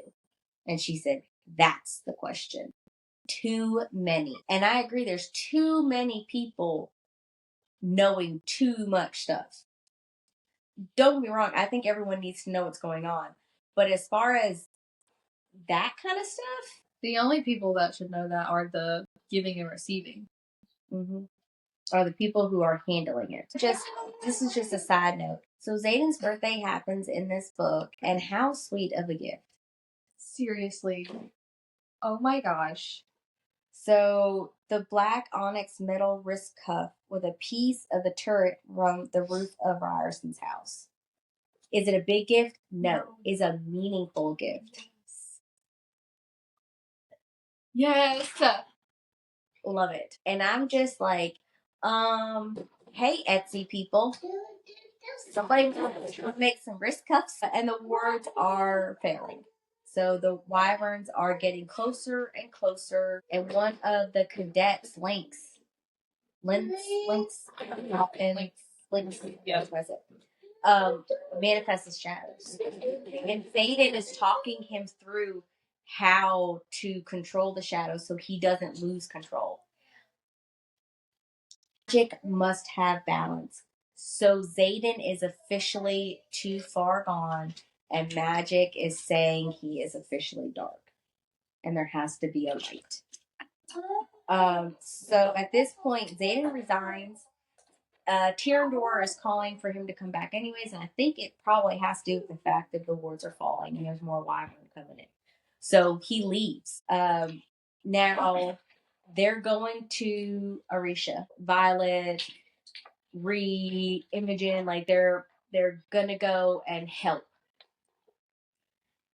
And my boy Sawyer and his metal abilities to be able to lose a leg and be a soldier is hard in itself. But he never stopped, and I know it has to do with his squad and the support that he had. But the fact that he didn't give up, and then his dragon was like pretty much telling him, "You're not giving up. Let me help you. This is not a failure. You lost this leg to save me." I thought when that you should have really just let me die. Yeah. And I just thought it was. Sawyer was like, if I died, you died. And he's like, that's besides the point. So they're like arguing back and forth. But it doesn't matter because he mounts it. It doesn't matter because Sawyer makes it. And he mounts his dragon.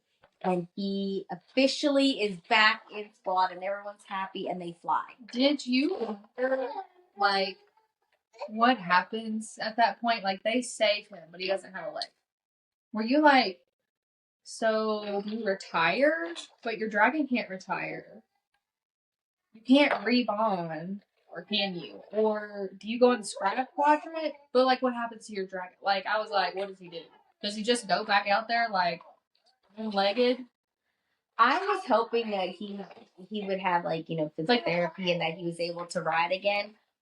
But I also thought maybe if he wasn't able to do that, that he would have some sort of teaching. Somehow. He would be involved in the school in some way. Yeah. With his dragon. Yeah. So they get to Arisha. Xaden. Oh, Brennan says that he's having issues with Brennan, and so that's what Violet is like freaking out about. Brennan says he's having issues healing Xaden. Yeah. Which Violet didn't know that Brennan knew. But Xaden trusted him enough to tell him and tried to get him to heal him. Yeah. And that's when he said. Also when Violet was like, he's not giving up. If he's trying to have him heal him, he hasn't given up. Because she thought that she's so terrified, and it's like, it makes you sad. She's so terrified that he's going to give up and she's going to lose him. But then they get there, and Xaden has told goes off course to come to Arisha because he's not supposed to be there. Back up for a second, because I think that's when it's mentioned that Brennan says something about he thinks Xaden's further gone than Jack was when he started working with Nolan. Which, you're like, he only channeled. Did they progress without channeling? Because he's only channeled like 2 or 3 times. It's like, how? 3. He's channeled 3 times. It's like, how much do they even need to channel to be that far gone? I don't. Like, he went from an initiative to, like, Venom. Right? Yeah. That's what it seems like. Yeah. But then, yeah, it's like you said. So then Zayden's like, I had to be here with you, and I drew this line of 76 days, and we're 3 days away, and I really just needed to see you. Basically, he's like, I need to fuck you right now. He's like, and she was like, you haven't given up. Like, yeah. She's so excited. He hasn't given up, and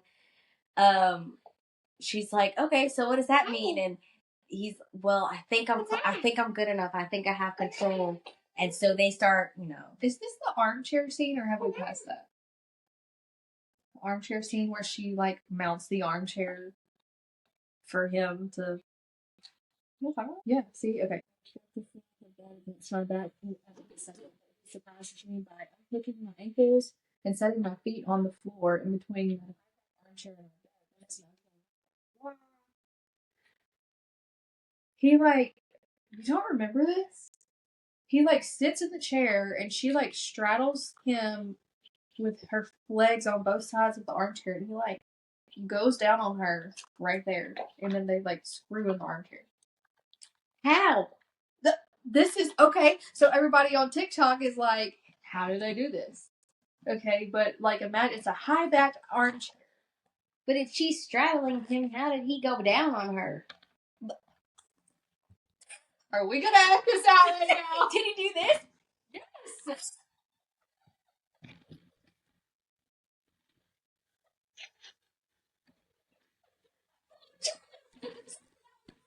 Woman, stop. I'm trying to find the specific part where she... Look, all I see is Zayden slides 2 fingers inside and moves in time with his tongue, and the orgasm that he gives in a second that's just as bright. Okay.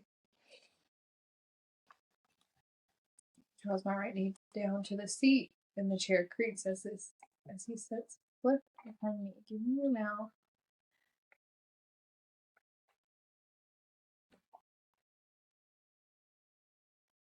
This is where he's talking about the daggers. I hate it, but I know this is it. I mean, obviously it's it. I just can't find the description of it. Like, it talks about how she's doing it, and people on TikTok, like, are acting it out. It's hilarious. Have you not seen that? I sent it to you. I haven't really paid attention to much of anything. Well, no, we definitely are talking. I just can't find it. Well, it's fine. We'll just go with it, okay? So Zayden shows up at her door, and he's 73 out of his 76 days of slowing his progression, he is calling it. And he just had to see Violet. And this is the famous intimate armchair scene. I'm going to need descriptions on how this armchair scene works, because I see it, but I don't see it. If she's already straddling him, is he falling and sliding down? No. Okay. So, why is my kid getting naked? So, like, armchair, he's sitting here straight, and she's on each side, and she's, like, arched up over him, and he's here. But he's sitting. How is that not working to you? If he's sitting, and she's here. It's what I was getting out of it. I don't know. Because why would you sit in the chair like this? No, I don't know. The only way, here, I'm going to turn this for a second. Okay? I don't know. The only way I see this happening is if she's here and he's sitting, and then he starts.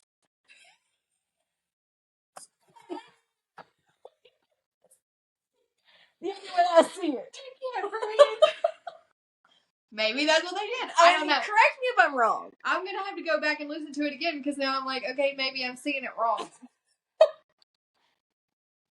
So, okay. Anyways, they get dirty, and everybody is having multiple orgasms, and it's wonderful. It's a good scene. It's wonderful. So they have their night together, and they're sleeping in each other's arms. Were you like, okay, this is it. This is their one last good night together? I did. Like, they had sex, and then they got to sleep together. And I want to talk about them sleeping together because this is when Violet and Xaden both realizes that she is a true dream walker. Xaden and Violet realize that she is walking in his dream, and this is the first time that she has kind of looked down at her hands and realized these aren't my hands, these are Xaden's hands, and this is his dream. So they wake up and they're talking about it. That's when she tells him, I don't think I've only just walked in your dreams. I think I've walked in someone else's because I had it. And she tells him about the dream with the portrait. And he's like, who could that be? Or they're like trying to figure out who it could be. And then they're like, it's got to be Marin. Because she was like, I recognized Marin's little brothers from that portrait. So, this is also the first time that she changes the outcome. Because Xaden is like, that's not what happens. I knew that you were in my dream. This is the first time that I knew you were there because they talk. And she touches him. Mm-hmm. She's like, stop. And she can feel and he can feel. This is where my book 4, I think, is going. Okay. So my theory is I don't think that they're going to physically see each other in the next book. You think they're going to see until each the other very in end? Her dreams? I think that they are going to correlate. Like Xaden is going to be evil, but I think the dream is going to be his reprieve. Violet's going to go into his dreams and they are going to be intimate that way. They're going to discuss things in the dreams. Like, I feel like that's when that stuff's going to happen. I feel like our spicy scenes in book 4 will be dream based. I honestly feel like that's how they're going to be intimate. And things are going to be transpired through dreams. I need to go ahead. Theophany attacks. I need to go ahead and start seeing a therapist now for my trauma that's going to happen in the next book.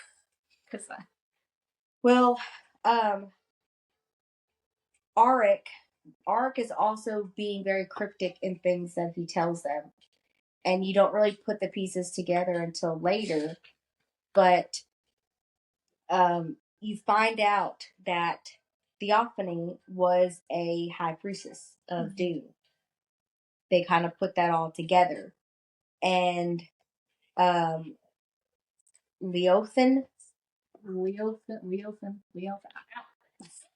Hello. Leothin, which is that Ira dragon, shows up for Andarna. And raises the awards. After Theophany kind of shows up and all that stuff. But he does that as a way to complete Andarna. Like, there's no need for you. Now I did this for you. Come with me. You can't stay here. Learn how you're supposed to be. Learn your kind. This is where I started bawling, and I swear to God, I never fucking stopped until the end. And then I still cried after it was over because I was so depressed. I mean, I get why Andarna leaves. Okay, I get it. Like, I know she wants to know her family, but it's like...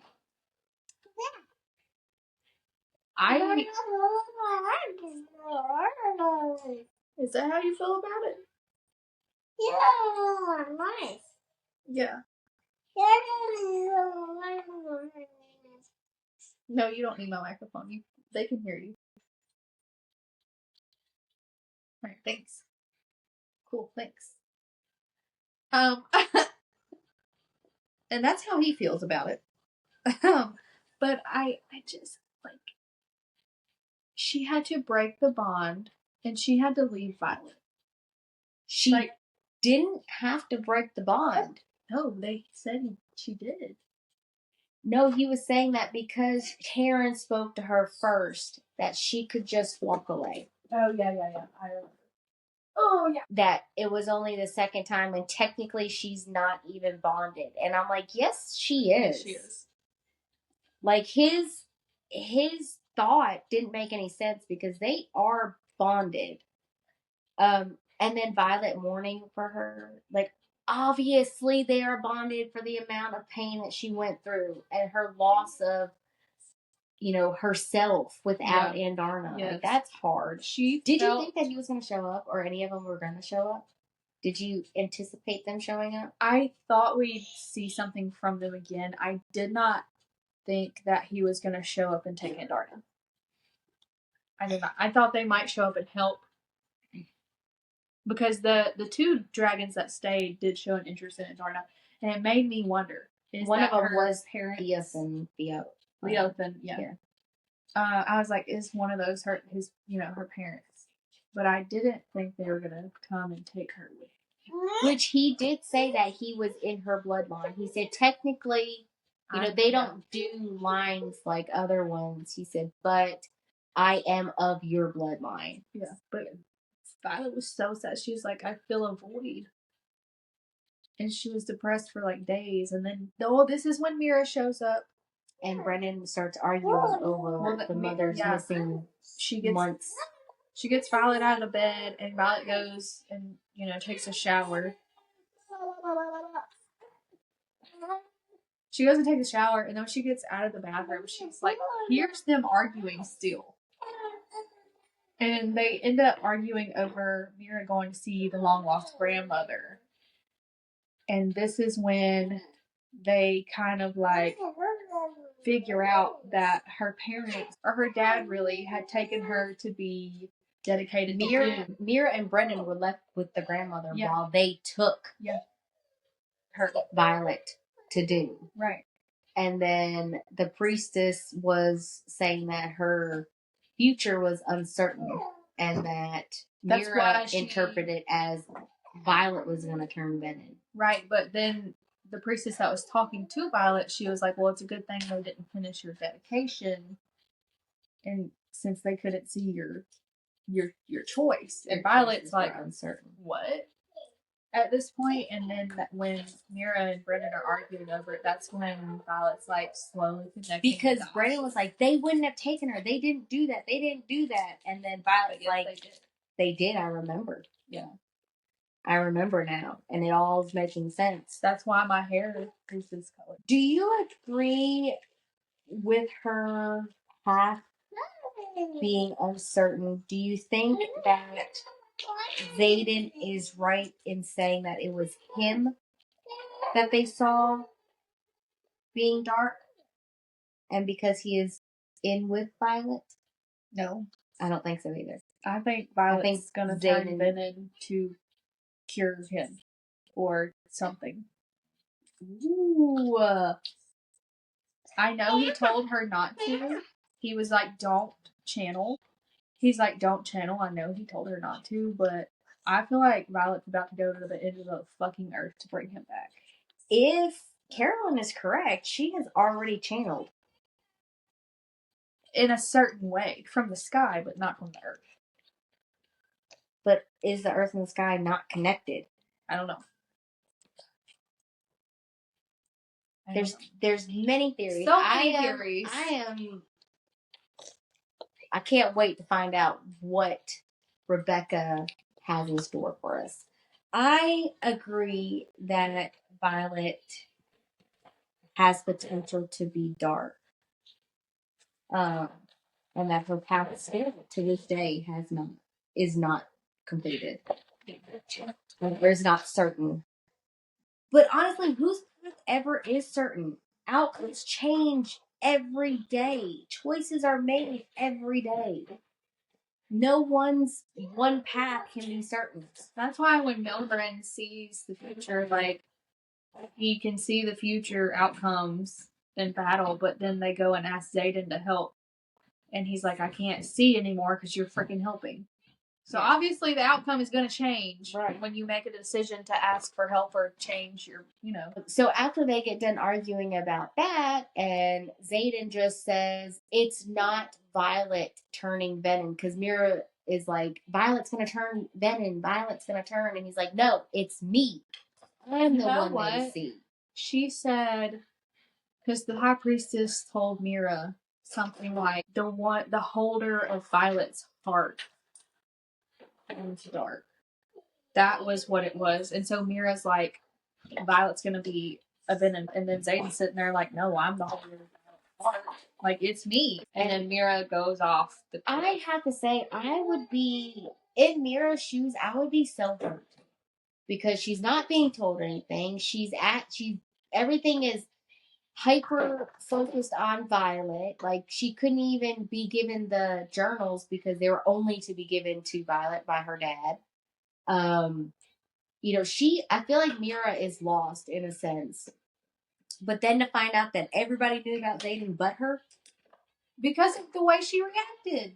I agree. I'm just saying, I felt for her at that moment. You know, Mira didn't like Zayden from the start. She was like, oh God, I can't believe this is not happening right now. Mira, so to find out that he's the enemy, that bitch is just gonna kill him. You gotta give her props though, because she doesn't say anything. She's not going to say anything. Yeah, because he reads her intentions. She doesn't intend on telling him. But she says something to Violet that pissed me off. And I was like, that bitch. And then she leaves. And she's going on patrol on the border or whatever. They're patrolling. And this is when Garrett comes back later and after being attacked by Theophany and says that Mira's been kidnapped. Yeah. And she has so long and she has to bring the brother who you think is Bodhi. But they knew that it was Jack because they already had Jack in transport. Well, they say Bodhi. Garrett says Bodhi. He says, yeah, and she's like, how do you know it's Bodhi? And he's like, well, I'm just assuming it was Bodhi. And Violet's like, yeah, I don't think that's Jack. Right. And then she wants Zayden, Violet, and Andarna. So they go to meet up with her, and shit hits the fan. Mira about dies. She's saved because of Sloane. Brennan saved Mira because Sloane defied orders and showed up so that she could siphon extra magic from Dane to Brennan. Auric sent Sloane. Auric, yes, because dagger. Before she left, Auric said, go guard the Temple of Dune. And she's like, why the fuck would I do that? I don't have time to argue with you, bye. And then that's when he sends Sloane, A, for Mira, and B, with the gift, or the package. Yeah. I was so stressed out. I did not think they were going to save Mira. And then... I thought Mira was done. I did when too. She slit the throat, I was like, what? Yeah, she's dead. I let she go. She's gone. And then he heals her because of Dane and Sloane, which Sloane didn't want to take from Dane. She's like, this is going to hurt. And he's like, that's okay. Like, I know. So they do the thing. They heal her. There's a connection between Dane and Sloane. I feel there is. There's a connection between those two. They end up getting her out. Yeah, getting her out. They had to get her dragon out. Tiny. Tiny. I'm like, is he tiny? I don't know.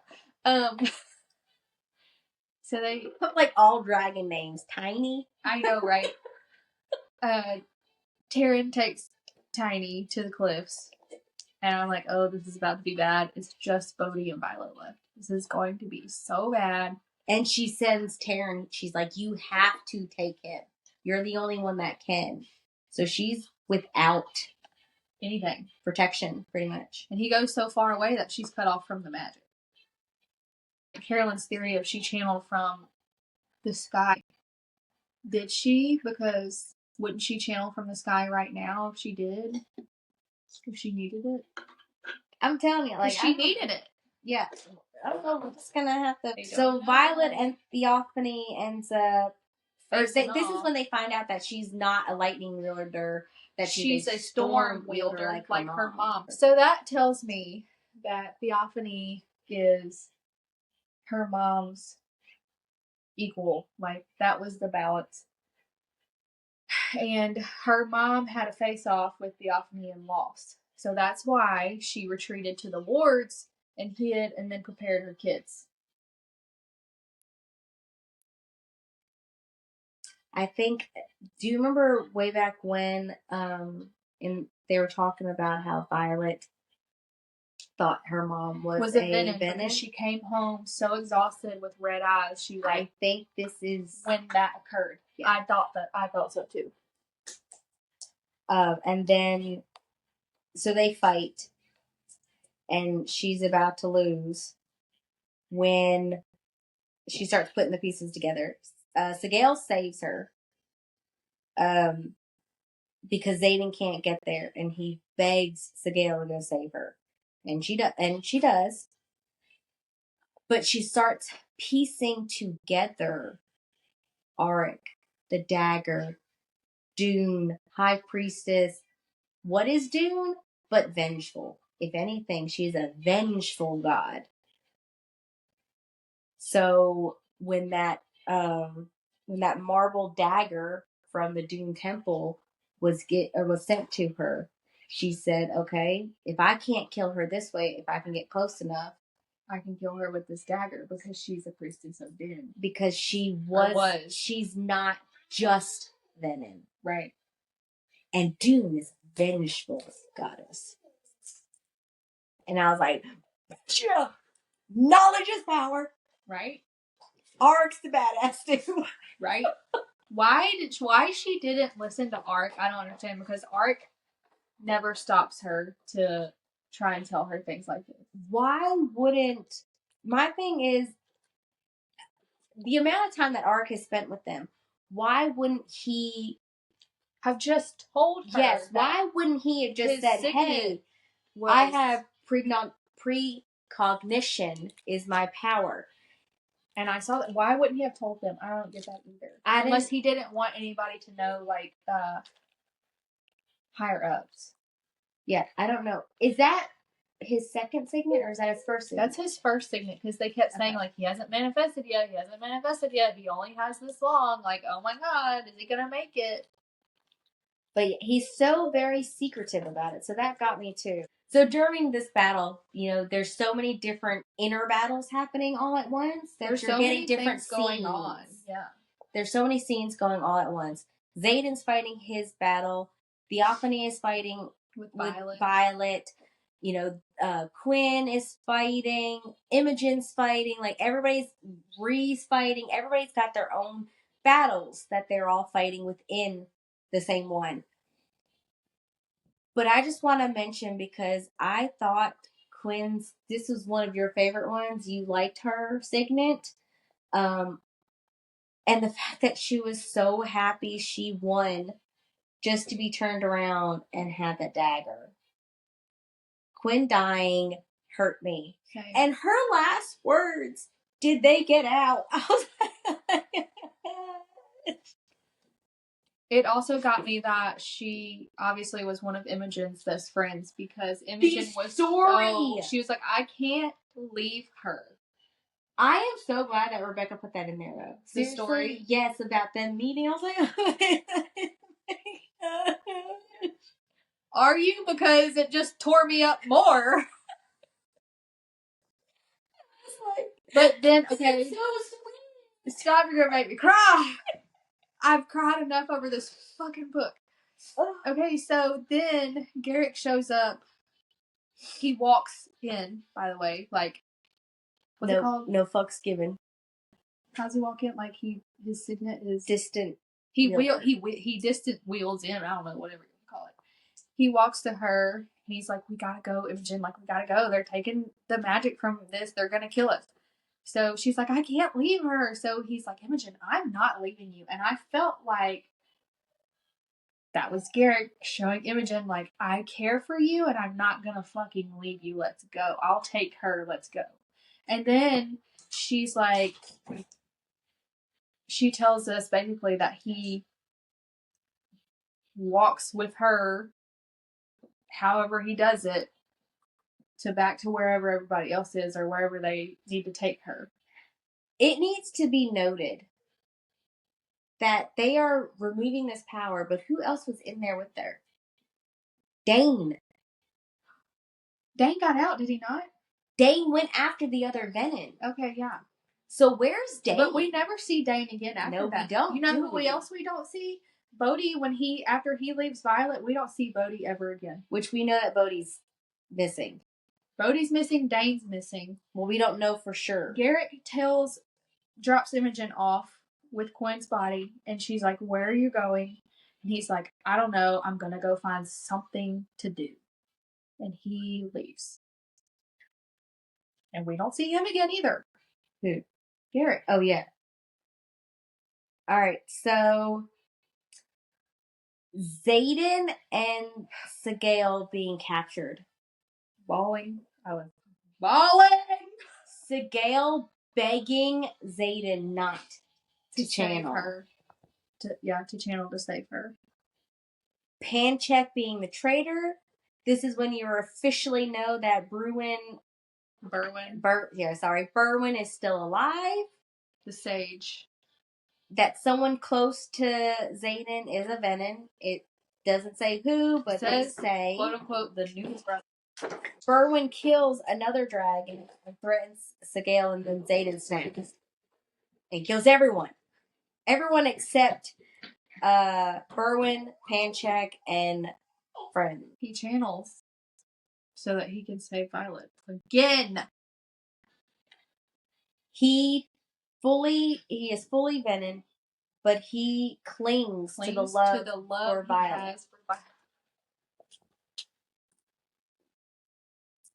The wards are back up, and they are going no further than Drathis. Now, you remember Xaden begging Sigale to find Violet, save Violet, help her, because he knows what's going on. So he's begging her to save Violet. And then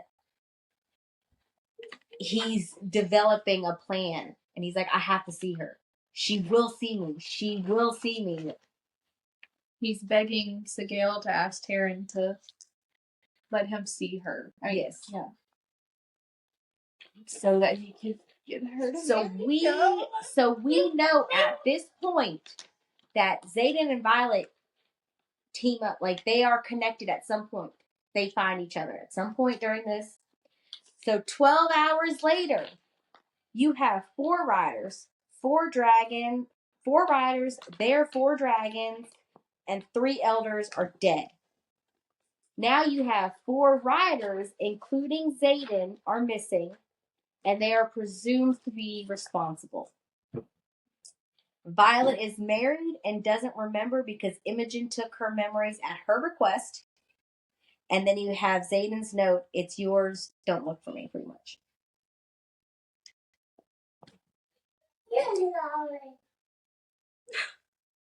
What the fuck? If you follow us on TikTok, you saw my reaction to the last fucking page. I'm like, okay, I'm gonna turn the page and Imogen's gonna explain. No! There's nothing else. It's nothing. It's not. I turned to this page and I was like, what the fuck? Acknowledgements. Someone said this is the most devastating page in the whole book, and I fucking agree. She slowly lifts her gaze to mine. What you asked me to. The fuck? Oh, and that's what his words are. Don't look for me. It's yours now. What's it? Tyrandor? Because Bodhi's with him. Because Bodhi was supposed to be next in line. And now Violet married him, so Tyrandor is hers. Carolyn says she doesn't believe it's Tyrandor because he refers to Tyrandor as she, not it. But Rebecca Yarros clarifies that. She said that she doesn't understand why she didn't realize that people would be nitpicking that much because he does say different verse, like different verbiage. Well, I thought I took it as Tyrandor. So he leaves her a whole fucking province? I don't know. To rule. He makes her the queen and he just see you later. Broke me. Before we get into our thoughts of what's to come, what are your favorite quotes? Do you have any written down? I have all of them. anything that came out of Zayden's or Bodhi. I mean, I enjoy the fact that Zayden calls her love now. Still violence, but love. I'm just like, oh. And I don't know why, but every time I hear someone or think of someone saying love, I hear it with an accent of some sort. I don't know. It's because you like that Irish accent. Man, I do. Whew. Sexy. I have to say the Riddick bed hops like a fucking frog, but no, let's give me crap. For Riddick. But he's right. You and Ryerson bicker like you've been married 50 years and neither of you wants to do the dishes. That is not true. Agreed, Riddick says. And it's always the same fight. I'll trust you if you stop keeping secrets. Secrets is what drew me. It's my secretive nature that attracted you. And why can't you just stay out of harm's way for 5 fucking minutes? Keep talking and I'll plant my dagger somewhere that prevents all frog-like activity.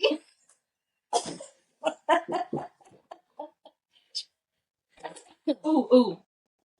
I just thought of it. I'm not looking at it, but I don't fuck second years. Well, it's a good thing I fuck like a third.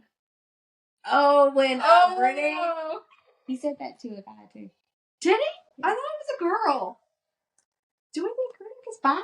I think Riddick might be bi. That's okay. I don't care, I'm just saying. I don't care. I'll share him. So, mine are Violet. My loyalty is to Violet first above everything, everyone else. Not my boyfriend. Agreed. That's far too casual for the term for what we are. Yes. Just so you know who to hate, Zayden didn't kill Barish. I did. She says that to Atos. Remember that? Oh, yeah. I forgot. Yes. I forgot about that. What about, I'm jealous of the armor that holds you when I can't, the sheets on your bed that caresses your skin every night, and the blades that feel your hands. Satan. Here's one. A certain hazel-eyed rider kept me up last night talking. Which I didn't mind since my bed is too cold without you physically in it and too quiet without you screaming my name. I will scream your name all night long. All night. Yes, love. So, your wings won't hold the ice, and yet yours miraculously carries the burden of your ego. Yes! Go find a sheep and let the adults work. That was like right off one of my favorite things. I stopped. I was cracking up. I stopped the book and I had to look at Garrett. I was like, I have to read this to you because it's hilarious. And then, of course, I had to explain everything because he was just like, huh? What? Will you still keep me if I crawl up the stairs? I asked Taryn. You're not crawling, Zayden answers. Wrong pathway.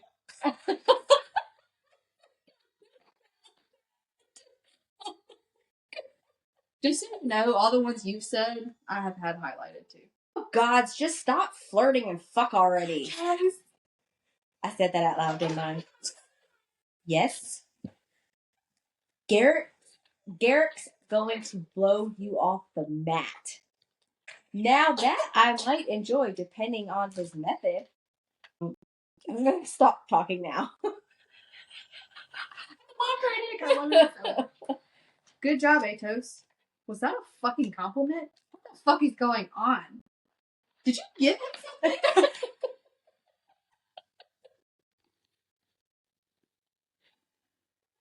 This is one of the entries between Lilith to Asher. I'm afraid our daughter has atrocious taste in bacon. So she's had 2, which we didn't talk about. She's had 2 boyfriends prior to Zayden. We know Holden. So who was the other one? If she has atrocious taste in men. Here's one of my favorites. She wiggles her finger at Zayden. I heard you saying you'd kill my grandson if he took another step towards your beloved young man. How illogically, toxically romantic of you. Have to admit that kind of confident violence isn't what I pictured when Asher talked about you, but the brown hair, those, I guess they're brown eyes, and how utterly smitten he predicted you two would eventually be for each other. Well, he described you almost perfectly, Dane Atodes. Oh, fucking kill me now.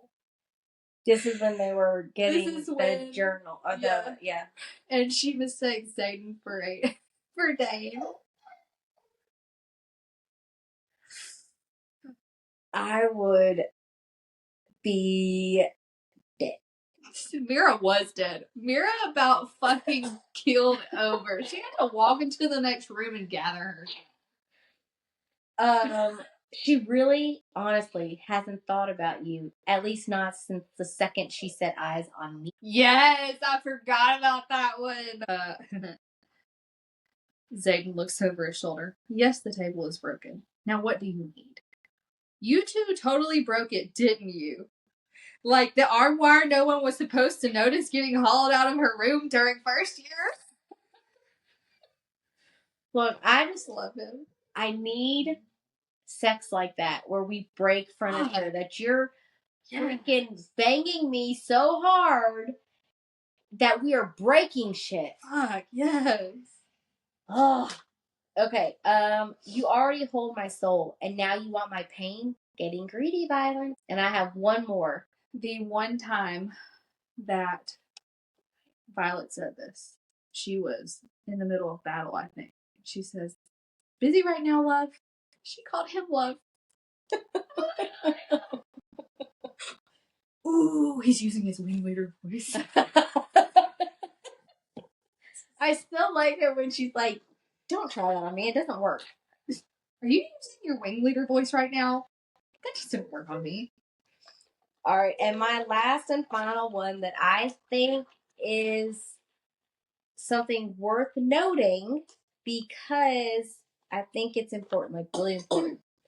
Violet is the only choice I've made for myself. Dude. Yes. And does it not help explain his obsession? Yes, obsession, his drive for her. Mm-hmm. Like, that's the one choice that he's ever made for himself.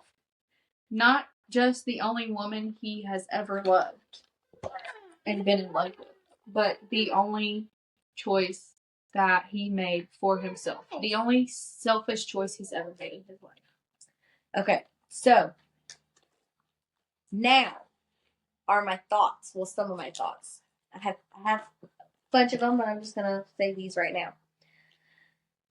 What if Lynx becomes a Venom, and now they will have two Dark Shadow wielders? Whoa. That's gonna Does really that balance each other out and make Zayden possibly able to become good? Ooh. Violet wouldn't sacrifice this, like an innocent over. But if Lynx gets corrupted. Okay. Bodhi possibly turns Venom. Maybe. Could be Garrett, could be Bodhi, could be Dane. I say Bodhi because he is kind of obsessive when it comes to Zayden as far as like his little shadow. He wants to do and be everything Zayden is. He follows Zayden around, and I think because he wants to do more. I mean, he says it like he wants to do more, and Zayden says no because he's always the next in line. I think that he might possibly could be the one that turned Venom on purpose because Zayden was so upset. And that could be why Zayden was like, now I gotta go marry Violet and give her Tyrannor. Not that he wouldn't. I mean, he was already planning on it. Yeah, he already wanted to, but so I think we already talked about Violet can physically touch in dreams, so I think her and Zayden will see each other in the next book on Way of Dreams. We already talked about that. I do think Dane was one that was kidnapped. Possibly Sloane because she is a siphon, and if not, I think she might join the team just to save Dane. I also feel like Sloane possibly could. Sloane's possible second signet could be storm wielding, since they do not have a storm wielder. That's a good possibility. What I want to know what Bodhi's second signet is, because he never tells you. That is true. I think, which we talked about this before, Violet has a plan, and I think the missing eggs are actually going to Dune, so they can have more army help, or more soldier help. Violet had a plan. Yes, Violet had a plan, but she does not know anymore. Xaden and Violet had a plan. I think Xaden maybe following through with it. But did we talk about how the dragons, Xaden said that his dragon picked him? No, we didn't talk about that. We need to say that about the dragons. I forgot about that. So my thought is that Violet and Xaden have the conversation of, why do so many with rebellion relics have second signets? So, like, how much of an occurrence is this? And he's like, well, so much so that Kaori knows about some, but doesn't have a record of all. And so, like, we know, like, Liam had a second signet, Xaden, Icefielder, Bodhi, Garrick, and we don't know about Imogen. Yes, Imogen she can make rock. Okay, remember? Can you find that out? So, we also know that Xaden's dragon Sigale was his grandfather's dragon. Yeah. So Xaden makes the point of, well, our dragons seeked us out. They knew what they were doing when they picked us. She's like, oh, so they were like protecting you. And he's like, wax protection and think power. They're kind of like making their own army. And I think it is worth noting that the dragons do not tell their names. The riders do tell the dragon's name. So their logbook of who these dragons are not necessarily are correct. Because the rider could have told them a different name so that they didn't not get in trouble, but know that they were picked by a descendant's dragon. I don't necessarily believe that a second signet either goes crazy or more power. I think that was one of those lies that they came up like with. The dragon picking the same line. Yeah. I don't think that that's true. I think that's something made up because they don't want them to have that much power. Yeah. I feel like that's why the rebellion kids keep a lot of their second signets, if they can help it, secret. Which they're the first line of rebellion kids. Like, this is the first set of rebellion kids. Starting with Xaden. Xaden was the first one and everyone underneath him. So this is all new for all of them. Yeah. So I think it might have been like a shut your mouth and don't say nothing kind of thing. Because Xaden was the oldest and took responsibility for all of them anyway. So he's probably like, and he may have had this conversation with Sigale, and Sigale's like, you need to tell them not to tell anyone if they develop a second signet. Just like you did. Yeah. We chose y'all for a reason. This is for us. This is for you, not to be shared or whatever. So, this includes our review, our very, very long review of Onyx Storm. I mean, give us a break. It was a really long book. We wanted to cover all of it, and we probably didn't cover a fourth of it, but we covered what we thought was important to us. If you want an in-depth podcast to review Onyx Storm, you need to go watch Fangirl Fantasy. They cover it by the chapters. I think they do like 4 chapters at once or something. And we're not that kind of podcast. We did pretty in-depth this time, but honestly, there is so much in this book. I feel like you have to mention everything.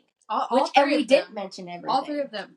Fourth Wing, we winged that, and I wish we could go back and redo it like we did these last 2, but it is what it is. I'm not doing that again. So, if you wanted more in depth, definitely check out Fangirl Fantasy because they go down the rabbit hole with this book. I plan on going to listen to it, like now since we're done. I didn't want it to influence our podcast, so I plan on listening to that now. So next week we are doing. The fuck are we doing? Oh, next week we are doing Wild Eyes by Elsie Silver. Our February lineup, since it's the month of love, we wanted to do Romanticy, which is Onyx Storm. We wanted to do a contemporary fluffy romance, which will be Wild Eyes. We're going to do a dark, and then we're going to do a taboo. And that's our February lineup. So we will see you guys next week. Thanks, bye. Bye.